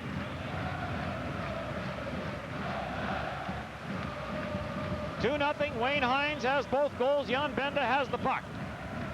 Benda will kill off some valuable seconds. Will he find an opening? Yes, he does, and he'll just shoot it down into the Canadian zone off the backboard. Steve Sullivan will take over, and again we see Team Canada with 4 forwards and 1 defenseman on this power play. This time it's Steve Sullivan who was back at the line, and now they make the change with the penalty over. In behind the net, puck is controlled by Rumrick. He'll send it down to the Canadian line, and therefore it is red. For Derek Morris, he'll flip it in. This will be icing. One linesman was waving it off, the other one was calling it. And the whistle goes. The face-off will come all the way back. Now, one of the things that Wayne Fleming and the Canadian team cannot do because of the rules here with no-touch icing, you've got to get the red line before you dump it in. So when you've got a team like the Germans tonight who are standing up basically 5 across and backing up, you have to get the red line. The more they stand up and force you to carry it and into them, makes it difficult, where in the National League you can drift that baby from anywhere, and if you've got speed and touch it before your opponent can turn around and get there, you gain control. That doesn't work in the same fashion in international hockey. Scott Walker in after Malling. Bouncing puck into the neutral zone, and Eric Brewer is there. For Jason Smith, and back for Brewer. Looks for some skating room, can't find any, as Oshbreder gets right on him. So there's a perfect example, Denny. Canada is waiting on the blue line as Brewer and Smith move the puck around. When they do get the red line, there's no speed to gain control. Centering pass, that is intercepted as it ends up on the stick of Cotton to center ice. Fakes the shot, and that puts his teammate Loth offside on the far side. And again, line changes for Canada. LeCavalier coming out with Richards, along with Draper. And Chris Draper, along with Todd Gill, led the Detroit Red Wings in plus-minus this year at plus 17. Draper was with the Canadian national team for a couple of years, between 88 and 90. Over 10,000 in attendance here, and they have enjoyed it. They sing and dance when their team is losing. They are really in a festive mood here tonight with their team up 2-0. Wayne Hines has both goals. Dennis Bayak and Jim Poplinski with you in Croissog as the 2001 World Championships continue in the corner. Richards is rubbed out by Goldman. Puck is loose for LeCavalier. Dipsies his way to the side of the net. Jams it into the crease. And again, the netfinder, Kunis, jumping on the puck and hanging on, and we are seeing very quick changes now by Canada. Kunis will freeze the puck any opportunity he can. The more face-offs, the more stoppages of play that Germany gets, the better chance they have of beating the Canadians. I have had some experience in this type of game. For 10 years, I've faced the Edmonton Oilers, and if we could slow those guys down, particularly when we had a lead, it made all the difference in the world. When you've got great players and great skaters, the more you throw stoppages of play, hanging all over them, tiring them out, the better your chances of beating them, providing you got a lead. Isbister, sharp angle shot. That one almost got through the pads of Christian Kunis. McLaren for Derek Morris. He'll take it in behind Fred Brathwaite. Early third period. Kyle McLaren to center, and in it goes. Around on the boards. After it is Murray to Isbister. He blasted that one wide. Isbister with 3 goals in the tournament. Almost had his 4th. Isbister at the line, fires it in. Again, the line change for Canada. We're under 3 minutes into the third period. They've gone through 4 lines now. Shot by Robidas doesn't get through. Steve Sullivan is there. He tried to whack it deep. It was blocked by an errant stick. Across the line for Benda on the backhand, and he couldn't get it away. In front of the net, Brathwaite, it's in behind him, and it's batted away by Stewart. Rumrick with the opportunity, got it through Brathwaite, but it did not have enough to get across the goal line before Brad Stewart hustled in and batted the loose puck away.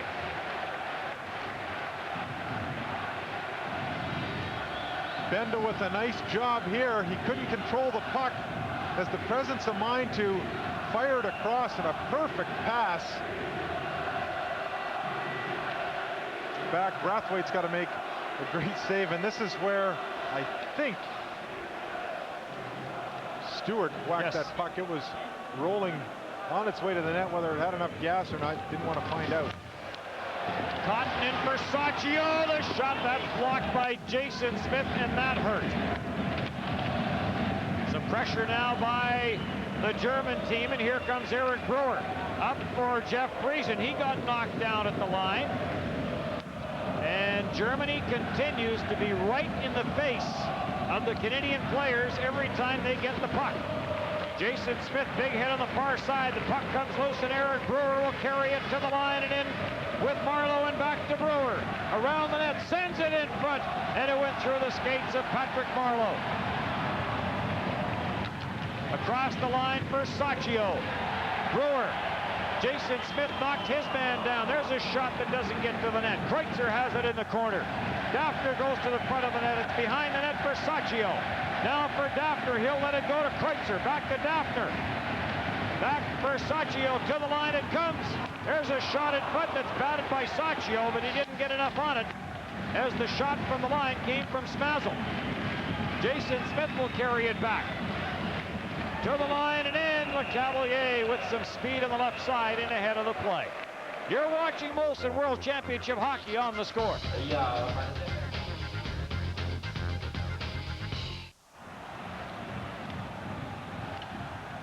In the corner for Daffner. He'll give way to Derek Morris, and he'll chip it up for Brad Richards. Richards will send Draper in on the right side. Draper in against Renz. Back to Richards. Sharp angle shot. Left point controlled by McLaren, sends it to the side of the net. Jammed in front by LeCavalier, but picked off. Into the Canadian zone it goes. Kreutzer into the corner boards along with Draper. And the puck is taken by Derek Morris. For Richards with LeCavalier and Isbister. Morris up on the play, scores! Derek Morris, who can hammer it, did just that, gets it through the netminder. Kunist. Canada's on the board. It's 2-1 Germany. Attacking the line with speed. Richards with a nice little flick pass over to LeCavalier, and LeCavalier spreads his legs. Watch him drop this puck right between them. Morris just pounds this when you described it perfectly, Dennis. It didn't go in the net. It went through Kunist. Lots of mustard on that shot. And it just muscled its way through the German goaltender, Kunist. So Canada's on the board as Derek Morris gets his first of the tournament. And we'll see how big that goal is as time goes on here in the third period. Plenty of time. It's now a one-goal game. West Walls for Wayne Redden, and now back for Walls. For Rem Murray across the line. The shot. High save made. Stewart the rebound. It changes directions in the high slot and went by the short side. Cleared down the ice. They're going to call this icing. And the face-off is going to come back. The German team not happy with the call. They felt it went off a Canadian player in the neutral zone. Well, the clear that Stewart made might start to be a much bigger one as this game gets closer. Rem Murray dumps the puck in, and Kunist not controlling the rebound real well. This guy has had lots of support from his team. As we get a look at Sturm in the penalty box, he's serving the remainder of the 10-minute misconduct he took.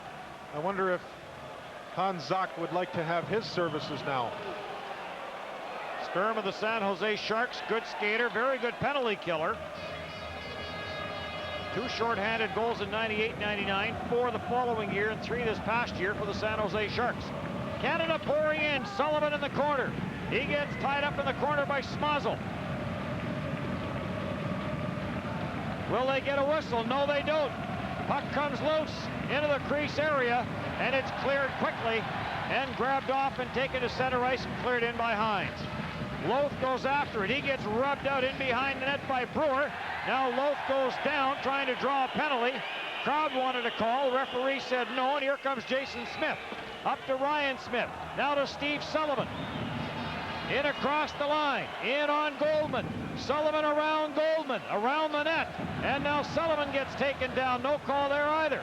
Smith in the corner with Thornton. They battle for it. Renz is there. Smith for Sullivan. All over him is Goldman. Smith poked it back to the line, but it comes between the 2 point men and back into the Canadian territory. And play is whistled down. Not sure what for, but we'll take a break and try and find out. You're watching Molson World Championship Hockey on The Score.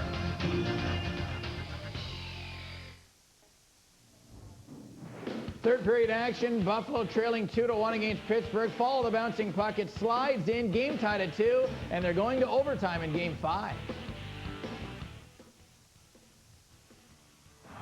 Sacchio across the line, Sacchio to the net, Brathwaite to save the rebound. The goal light went on, but a save by Brathwaite as he got the right pad down. I think we just got a very excitable goal judge in the one end. Well, he did have that red light on for about 30 seconds in the second period. We couldn't figure out why. Walker spins it around the boards for Jeff Friesen. Friesen gets spun around on the plate, tried to get the puck deep, couldn't. And Sacchio will carry to center ice. Looking for a line change, he'll just dump it in and then spins and heads back to the bench. Here comes Derek Morris. He has the lone Canada goal in this game. Wayne Hines has both for Germany. Derek Morris, the shot right on, right off the crest of the German netminder Kunist. Back across the line for Hines. He'll send it. That goal. Puck went off the arm of Brathwaite and off the crossbar as Catan let it go. Richards back for Draper to the line. That's as far as he gets. And it's knocked right back out to center ice. Here comes Richards again. Overskated it. Sends it deep. Cuts off the backboards. Leaves it there.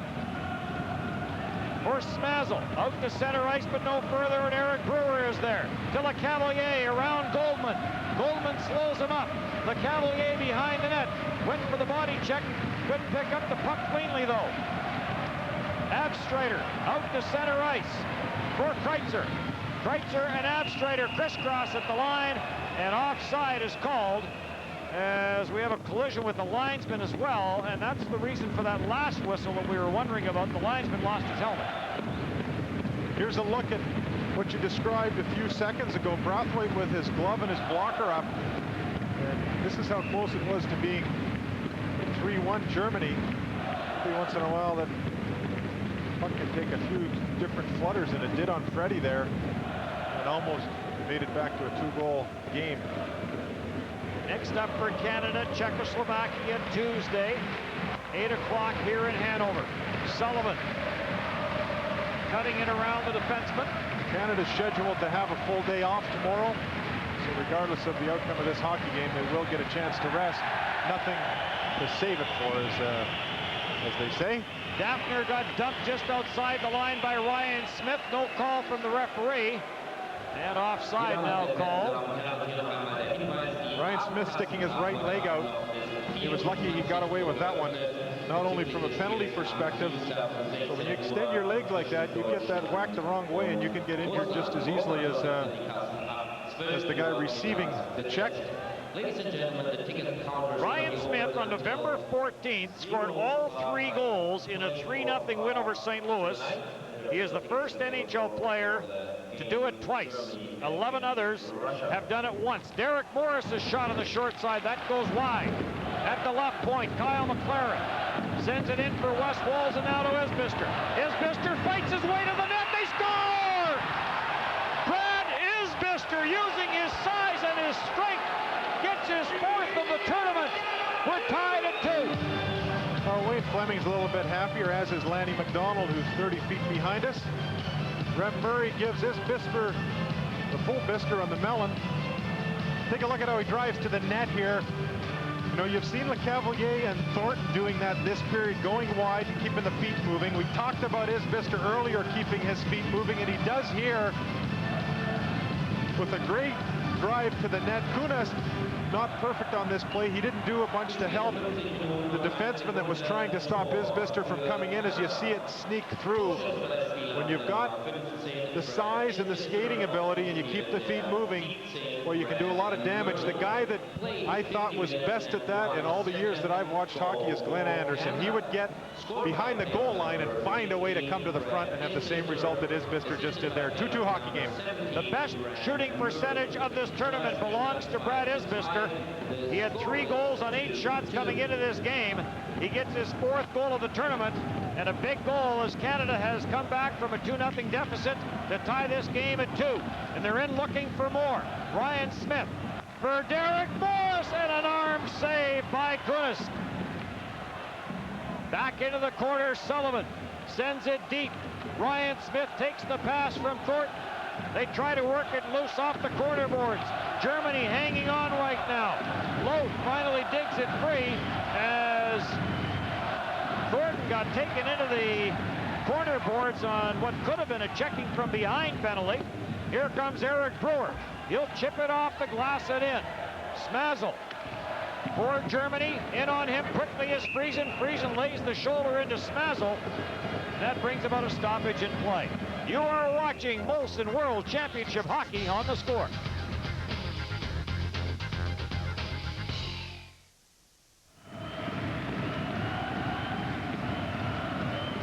2-2 tie here in the third period. Jason Smith turns and chases the loose puck into his own zone. In behind the net. It's intercepted by Marco Sturm. Score! Marco Sturm out of the penalty box after serving his 10-minute misconduct. Bounces one in somehow. And Germany has regained the lead at 3-2. Now, Hans Zach is pretty excited about that goal, and you see Freddie shaking his head. Boy, he's had a lot of weird bounces today. Jason Smith gets taken off the puck by Sturm, and as Sturm tries to center it, it hits Brewer and bounces up. I don't know that that would even count as a shot on net, but it found a way to get behind Brathwaite. This angle will show it perfectly. Look, it bounces up over his shoulder and hits his right leg and bounces in. Sturm came out of the box. It's his first shift since he finished serving the 10-minute misconduct, and he made an immediate impact. Third of the tournament for Marco Sturm, and Germany is back in front. So Marco Sturm doing his best to make it a joyous party. They made an announcement a little while ago that there will be a party in the plaza just outside the building here after the game tonight. And you do get the feeling there will be a few pints of beer consumed at that party. In the corner in the German zone. Canada now down by one again. On the offensive, it is Draper in the corner. After him is Hines. Brad Richards drops it off for Brad Stewart. To the side of the net, cleared away by Kreutzer. Kept in by Brad Richards, though. Out front it comes off a stick to the near side boards. Sturm is after it, and there is a penalty coming up on the play. The referee is pointing at Loth. Signals charging, and Loth makes his way to the penalty box. Well, Le Cavalier was planted firmly in front of the net. You see Loth hit him from behind. Freddie Brathwaite just coming over to the bench for a quick shot of water on that stoppage of play. Well, Canada's 0 for 5 on the power play so far tonight. And that's something they would like to take care of right now. Thornton will take the face-off for Canada. Sullivan and Smith, the other forwards. Brewer and Morris, the point men on this power play. Centering pass is intercepted. Abstrader rags it to the far side boards. It's taken to the wall by Thornton, and it's cleared up for Kreutzer. Kreutzer one-on-one in on Brewer. He'll drop it off for Abstrader. He's stopped there by Ryan Smith. For Eric Brewer. The Canadians have the advantage now in number of penalties over Germany. What they don't want to do is start reaching and give an opportunity for an even up call. Derek Morris tried to dump it deep, didn't get much on it. Brathwaite comes out, plays the long lead pass to Ryan Smith and back to Thornton. Into the German zone with speed. Thornton goes down in the corner. Sullivan takes Smazel to the boards. Around to the left point it comes for Wade Redden. Redden of the Ottawa Senators back in for Steve Sullivan of the Chicago Blackhawks. To the right point to Derek Morris of the Calgary Flames. A shot scramble. Thornton a bang at it. And Smith is there as well. And somehow through all that, the netminder Kunis hangs on and keeps it out. The Germans are getting to be experts at spreading out and just smothering the puck and stopping any movement at all. Ryan Smith is in the crease. He's like a dog looking for a bone. And there are 3 or 4 Germans in addition to that. So when it gets tight in there, it's difficult to do, but you almost have to back out a little bit and give yourself some room. If you get right on top of the goalie and right on top of the crease, it's very, very difficult. Well, look at Hans Zock. This guy is a trained butcher and licensed massage therapist as well as a sports coach. Dennis? Power play continues for Canada. Redden jumps in from the point and has the puck. For LeCavalier at the line to Stewart, and now back to LeCavalier. Winds up, takes the shot, spins, watched by Jan Benda. Down low to Richards and back to LeCavalier. Now back for Richards. Redden is in the high slot and gets the pass. Fired it over top the player, Marco Sturm. And it goes over top the net, and because Walker was in the crease, play is whistled down, and the faceoff will come outside the line. Well, this game started just shortly after 8, with 6 minutes remaining. We're just over 2 hours now. The face-off rule in this competition makes things happen a lot quicker. Heck, the Canadians were hardly off the ice, and the linesman was just dropping the puck. Germans have really shortened their bench. We have not seen Marcel Gotch. Here's a shot from the line by Morris. That was stopped by Kunist. Through the traffic, he got his pads together and stopped the shot. Offside call as Hines carries it in. Thomas Graylinger, another youngster at 19, has not seen much ice time as this game has progressed. You see Sturm already in. Small items, but these things can really add up. As Germany gets that puck deep, they kill off another 15 or 20 seconds. One of the things Wayne Gretzky said in his press conference yesterday is he would love to see the Germans perform well in these World Championships, and he's getting his wish tonight. Wayne Gretzky watching the new breed of Canadian players. This is a very young team. Here comes Marleau. Shot on the short side, save made. And it is held for the face-off. And we talk about the new Team Canada and Wayne Fleming trying to get his troops to fire one more and get this game tied up. A number of Canadians have been named best forward of this tournament, dating all the way back to Billy Warwick in 1955. And if you go to an Edmonton Oiler game, there's a good chance you'll run into Billy Warwick, and he'll tell you all about his escapades with Canadian hockey.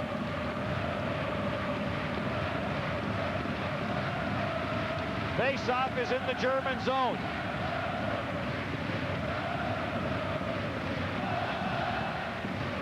Brewer will have to backtrack. He'll leave it for Draper. Draper on the right side for Isbister. Now to Walls, back to Isbister on the backhand, scores! Brad Isbister, his second of the period, fifth of the tournament. Canada's even one more time. It's tied at 3. Quick hands here. Draper hits the line with speed, and Wes Walls gets the pass from him, moves it up to Isbister very, very quickly.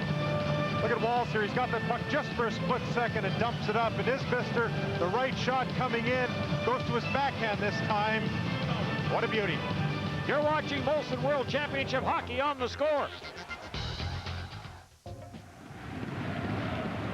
Canada has had to work a lot harder for its goals than what the Germans have.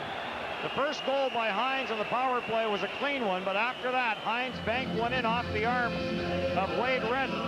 And then in the third period, Marco Sturm chips one off Brewer's stick over top of Brathwaite's shoulder, and Brathwaite ended up knocking it in. Well, this is such a different game when you're playing from behind against teams like Germany, Italy, Norway. These guys, when they have a lead of a goal or two, it's amazing how much energy they get from that lead.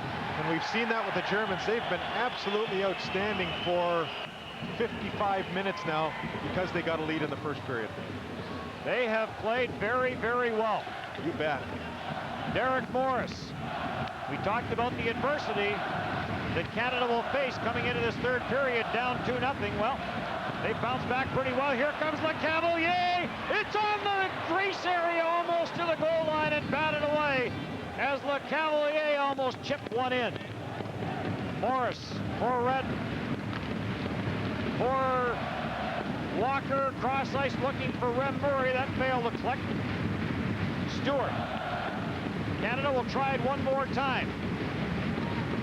Rem Murray in front of the Team Canada bench tries to dig the puck free. Redden is there as well. Now LeCavalier steps into Sacchio. And Redden takes the puck for LeCavalier. Sails it in wide of the net off the backboards, cleared away by Christian Kunist. Controlled in the corner though. Canada with some pressure to the backboards for Walker, gets tied up by Mayer. Renz has his man tied up. Battle continues, puck comes loose and it's grabbed off by Germany. Rink-wide pass, across the line for Marco Sturm. Tried to get a backhander to the net and couldn't get it. As he was forced to the outside, we have an injured player in behind the play.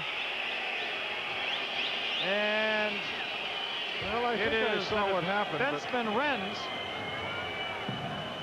And the referee is over talking to the linesman. Well, it looked to me like LeCavalier is getting the gate from Radbier. I think for butt ending,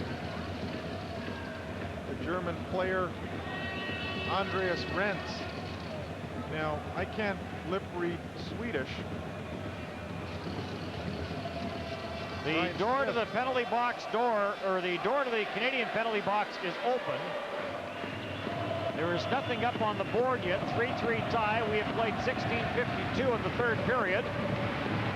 And they may be throwing LeCavalier out. Ryan Smith still looking for more of an explanation. Yes, 5 minutes up on the board to LeCavalier. So, once again, a 5-minute major. LeCavalier is ejected as we listen to the penalty description. So there's LeCavalier making his way to the Team Canada dressing room. And we'll see if we get a replay. LeCavalier does have a 5-minute penalty plus a game misconduct for butt ending. Now, couldn't see it. LeCavalier was coming back hard, and right in front of us, just to the right of the Canadian bench, put a real solid body check and then regrouped. I thought 31 go down, but couldn't see any other motion there. And as we talked about a number of only minutes ago, we see Brad Richards go to the penalty box and get turned away. I'm not sure in international competition if you have to have somebody in the box or not, but there's really no advantage to have somebody in the box unless you have to, and you don't, as they have now closed the door. The advantage is obviously you can use anybody to kill a penalty, but you have to have somebody in there. I think in this competition you can only score a 2-goal maximum on a 5-minute major, where in the National Hockey League you can score as many goals as you can in that time period. Wayne Hines on the left side, carried in by Rumrick. He'll drop it back, but Draper is there, so Canada has its work cut out now. Short-handed for the rest of regulation time. Here's a lead pass for Draper. Long shot wide, rebound off the backboards, and it will be grabbed by Jan Benda. Benda parks in behind his own net. Power play for Germany. They have one power play goal in this game. That's from Wayne Hines. Hines has 2 goals on the night. Marco Sturm has the other. Canada's come from behind 2-0 to 2-2 and then 3-2 to 3-3. Remember, Canada has scored 3 shorthanded goals so far in this tournament. And for a win this evening, that would be one solution. See Brathwaite kick out the left leg. Good face off by Rem Murray, right back to Jason Smith, and that'll kill off another 30 seconds. 2 minutes and 10 seconds remaining in this hockey game. Power play, long pass on the left side. Here comes Sturm. He gets spun around at the line and falls. Back into the Canadian zone it goes. Jason Smith is after it. Jason Smith ties his man up. We're in the final 2 minutes in the third period. That's the announcement they make. It comes with 2 minutes left. Back to the line it goes to Ludeman. The shot is blocked in front. Sullivan a whack at it. Couldn't clear, but Walker will. Slows it down on the right side and clears it all the way back. And Ludeman will go back for it. 3-3 tie. Pass too far on the left side and cleared right back in by Stefan Robidahl. Ludeman is after it. Draper gets there first, though. Great burst of speed by the veteran Chris Draper.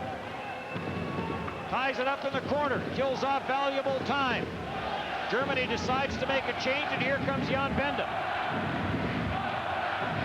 On the right side, Benda feeds it through for Rumrick. Rumrick gets tied up in the corner, and the puck comes loose for Kyle McLaren.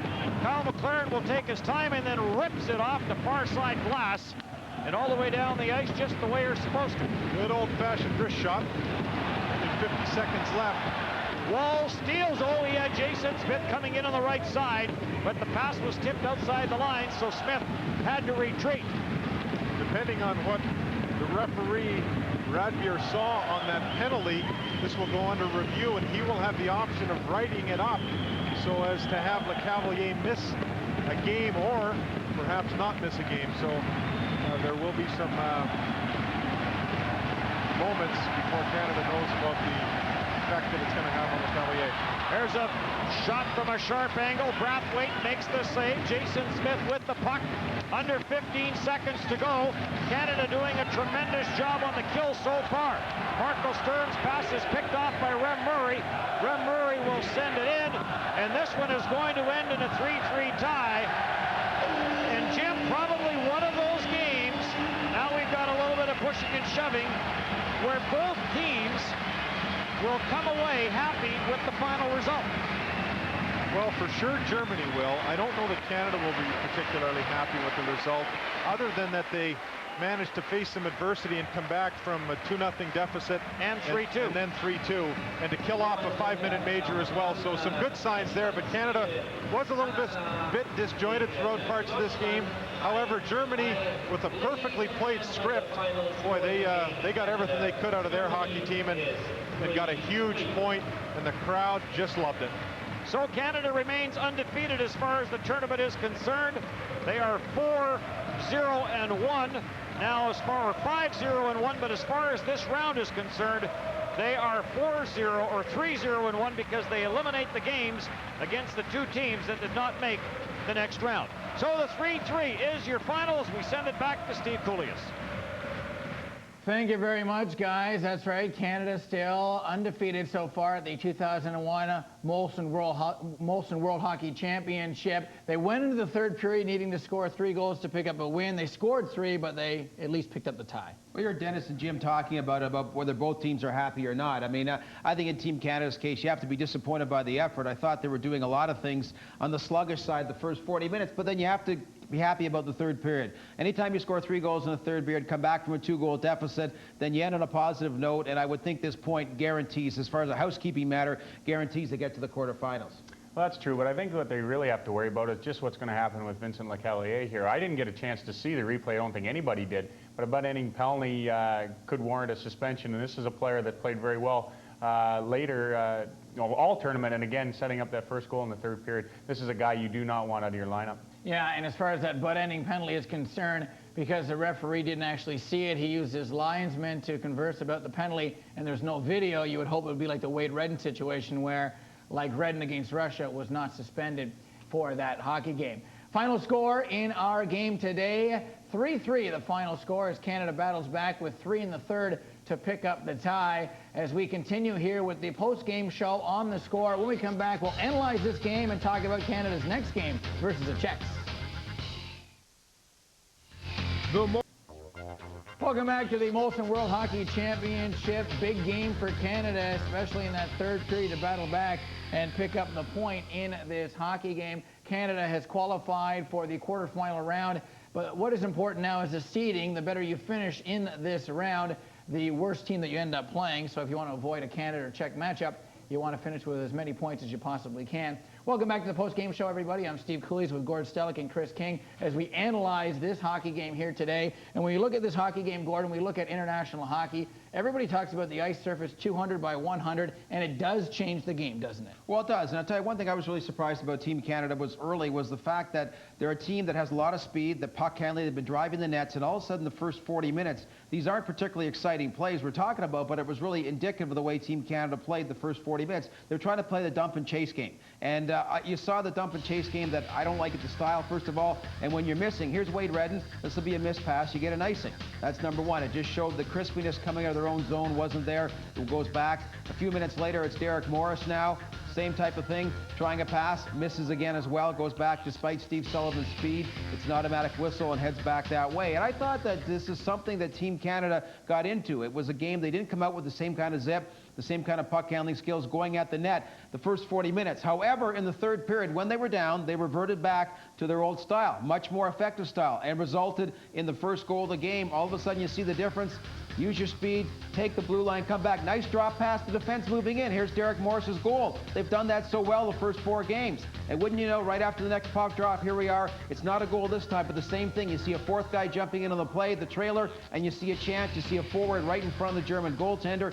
That is the way Team Canada has played effectively throughout the tournament. They didn't do that the last 40 minutes. Fortunately, they picked it up in the last 20, and that's why they scored 3 goals.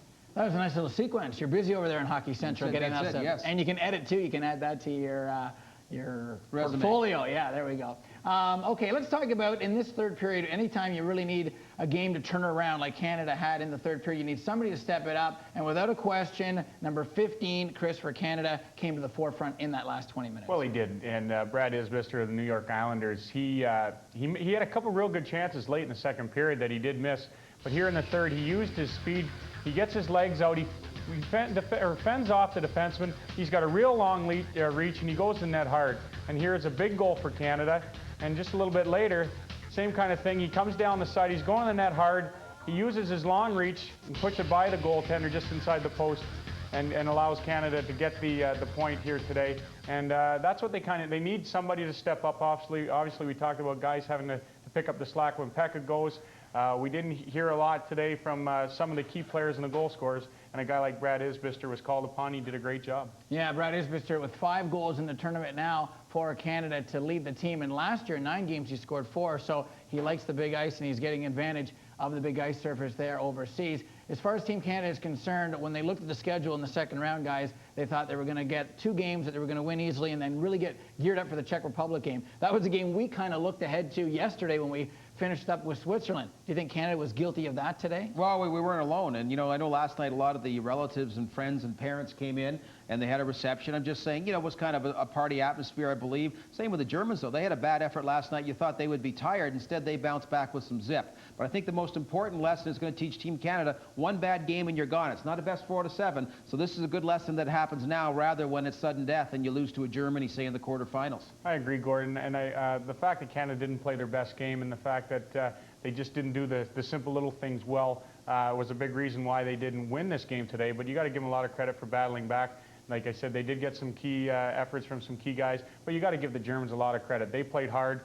This was their biggest game of the tournament, not only because they want to, everybody wants to beat Canada, but they, like as you mentioned, Gord, they didn't have the kind of game they needed against Italy, a game they should have won, and this puts them back in the hunt, I'm sure. Yeah, and a big game after he got out of the penalty box for Marco Sturm. He played well before the 10-minute misconduct and well after the 10-minute misconduct to allow Germany to pick up a point.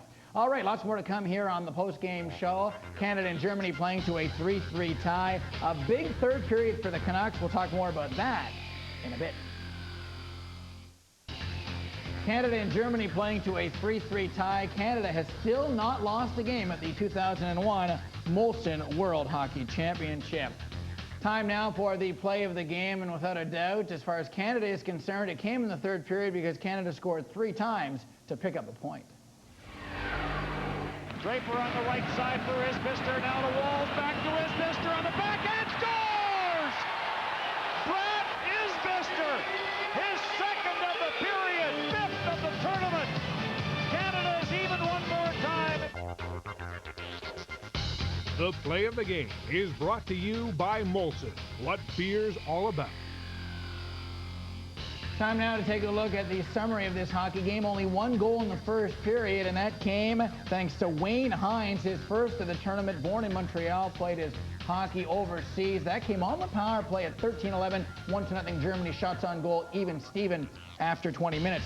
Second period of play, 1 goal, and it was, Wayne Hines, his second of the game, second of the tournament, unassisted to make it a 2-0 score. That came early in the frame at the 3:42 mark. Shots on goal favoring Canada in period number 2. In the third period, a wild frame.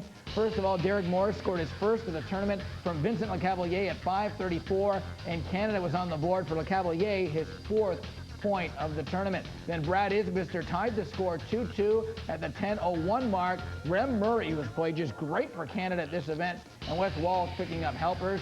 But back came Germany. San Jose Shark Marco Sturm with his 3rd of this event, making it a 3-2 game. That came at 11:36. But back came Canada, led by Brad Isbister, 2nd of the game, 5th of the tournament from Wes Walz and Chris Draper. That coming at 15:02. Shots on goal, 38-24, favoring Canada. Canada had 6 power play opportunities in the game and didn't score. Coming into this game, they had scored 6 times on the power play. Freddie Brathwaite was supposed to be the #1 goalie going into the World Championship last year. He struggled in the first game versus Norway and lost his starting job. This year versus Norway in the first game, he was awesome, making 17 saves, and he hung on to his #1 job. And now, as you mentioned right off the top, Gordy, Freddie Brathwaite is still the #1 guy, but Chris, you're going to show us examples of why he is and why he played a great game here, but did struggle at times as well. Well, he did, and with the loss of Luongo, as you mentioned, he is Canada's #1 guy, and coming into today's game, he'd only given up 2 goals and had a .77 goals against average, and he played very well in his first couple of games. But here tonight, he fought the puck a little bit, and I don't know why that was, but you know, just a few examples, even on the 2 goals. The 2 of them were crazy goals. Ones, if you get credit for him, you'd really like them. But here he tries to glove the puck with his blocker and his glove and just misses and hits the crossbar. But like they say, you've got to be good to be lucky and lucky to be good. And here's another one he could do absolutely nothing about. It went off for, hit him in the back and went in the net. And so he gives up 3 goals, and he's only given up 2 prior to today's game. But 2 of those certainly weren't his fault. But Freddie, he knows that now the job is his. He's got to play strong. He rebounded and made some unbelievable saves when it really counted for Canada. After it was 2-1, he made a couple real big saves that allowed Canada to stay in the game. Here he squeezes the pads just enough and gets some help from his defenseman. And one that I really remember is here is the plays coming down. He makes a couple real good saves on some close pressure by the Germans. And that's the kind of goaltending Canada's going to need from Freddie Brathwaite if they're going to go on and medal in this tournament. You mentioned Roberto Luongo. He is out for the tournament, as is Michael Pekka. Both players are now back in North America. Luongo getting hurt on the blocker hand in that game against Switzerland. So now Jean-Sébastien Giguère is a backup. Dan Cloutier is on his way over from the Vancouver Canucks to join that group to make it those 3 goalies. But Gord, as you look at the threesome right there, will Jean-Sébastien Giguère or Dan Cloutier see any action, or this is Freddie's tournament now to win, lose, or draw? Well, I would think it'd be Freddie's tournament to win, lose, or draw. We mentioned earlier about if an Ed Balfour came over or somebody like that. That's not going to be the case. So, I mean, you put Dan Cloutier in against the Czech Republic. I mean, that may be one option, but I think the margin of difference is so negligible. And really, despite the fact, as Chris mentioned, Freddie fought the puck at times today. By and large, he's had a solid championship, and he's the guy you're going to have to ride the rest of the way. Okay, let's go back to Hanover, Germany now and join our broadcast crew of Dennis and Jim for their thoughts on this hockey game that ended in a 3-3 tie. Back from 2-0 and 3-2 deficits, Canada earns a 3-3 tie. Professor Jim, I would like you now to grade the adversity situation for us. Well, the way the Germans played, that's not an easy game to come back from. You know, it's really simple to look at your opponent and degrade them because they haven't done this or haven't done that. But boy, in these types of games, when you get down to guys like the Germans that play a very, very disciplined and strong game, it is tough to come back. And the Canadians, I thought, did a good job in continuing to play through it. I thought Lecavalier was a big part in this return. He was driving hard, wide, causing guys to turn, made a nice pass back on Morris's first goal. Unfortunate that he did take the penalty at the end, but that happens. Isbister was going wide, so a lot of young guys finding a way to win, and that's what it takes to win championships. I thought it was great to see. What will Canada learn from this game? Well, they pulled together. You know, the more you kind of rub a glove in a guy's face and have to go to the aid of your teammate, when you have those opportunities to do that, you start getting more comfortable with the guys you're playing with. So that'll be one thing they'll learn. They'll learn that if you get down to guys in this game, it is darn tough to come back. And I thought Canada was maybe a little sloppy at times and allowed that to happen. When it did, they fought back, but if you can prevent it, you're that much better off. So hopefully they learn those two things. And what a period for Brad Isbister. 2 goals to tie things up at 3. Guys? Thanks very much. And yeah, Brad Isbister with 5 so far in their tournament to lead Canada in that category. Lots still more to come here on the post-game show at the Molson World Hockey Championship. Canada 4-0-1 overall, 3-0-1 in the qualifying round, and that's still pretty good. It's all over for today's action in Hanover. Canada and Germany playing to a 3-3 tie. Canada came into this event having only allowed 4 goals in the tournament. They allowed 3 in this one hockey game, but are still undefeated in the qualifying round. Up next, the final game of the qualifying round for Canada, up against the Czech Republic. And going into this event, Canada, Sweden, and the Czech Republic, the 3 favorites, and Canada will take them head on Tuesday, 1:45 p.m. Eastern Time is our broadcast time here on The Score. And Chris, I'll start with you. What can we expect when Canada takes on the Czechs on Tuesday? Well, I don't know what to expect, but I hope they play a more complete game than they did here today. I think maybe, as we mentioned, they'd been guilty of looking ahead to this game, as the 3 of us had. We've been talking about it for days, and this is a game that we really thought would be where Canada would have to play its best hockey.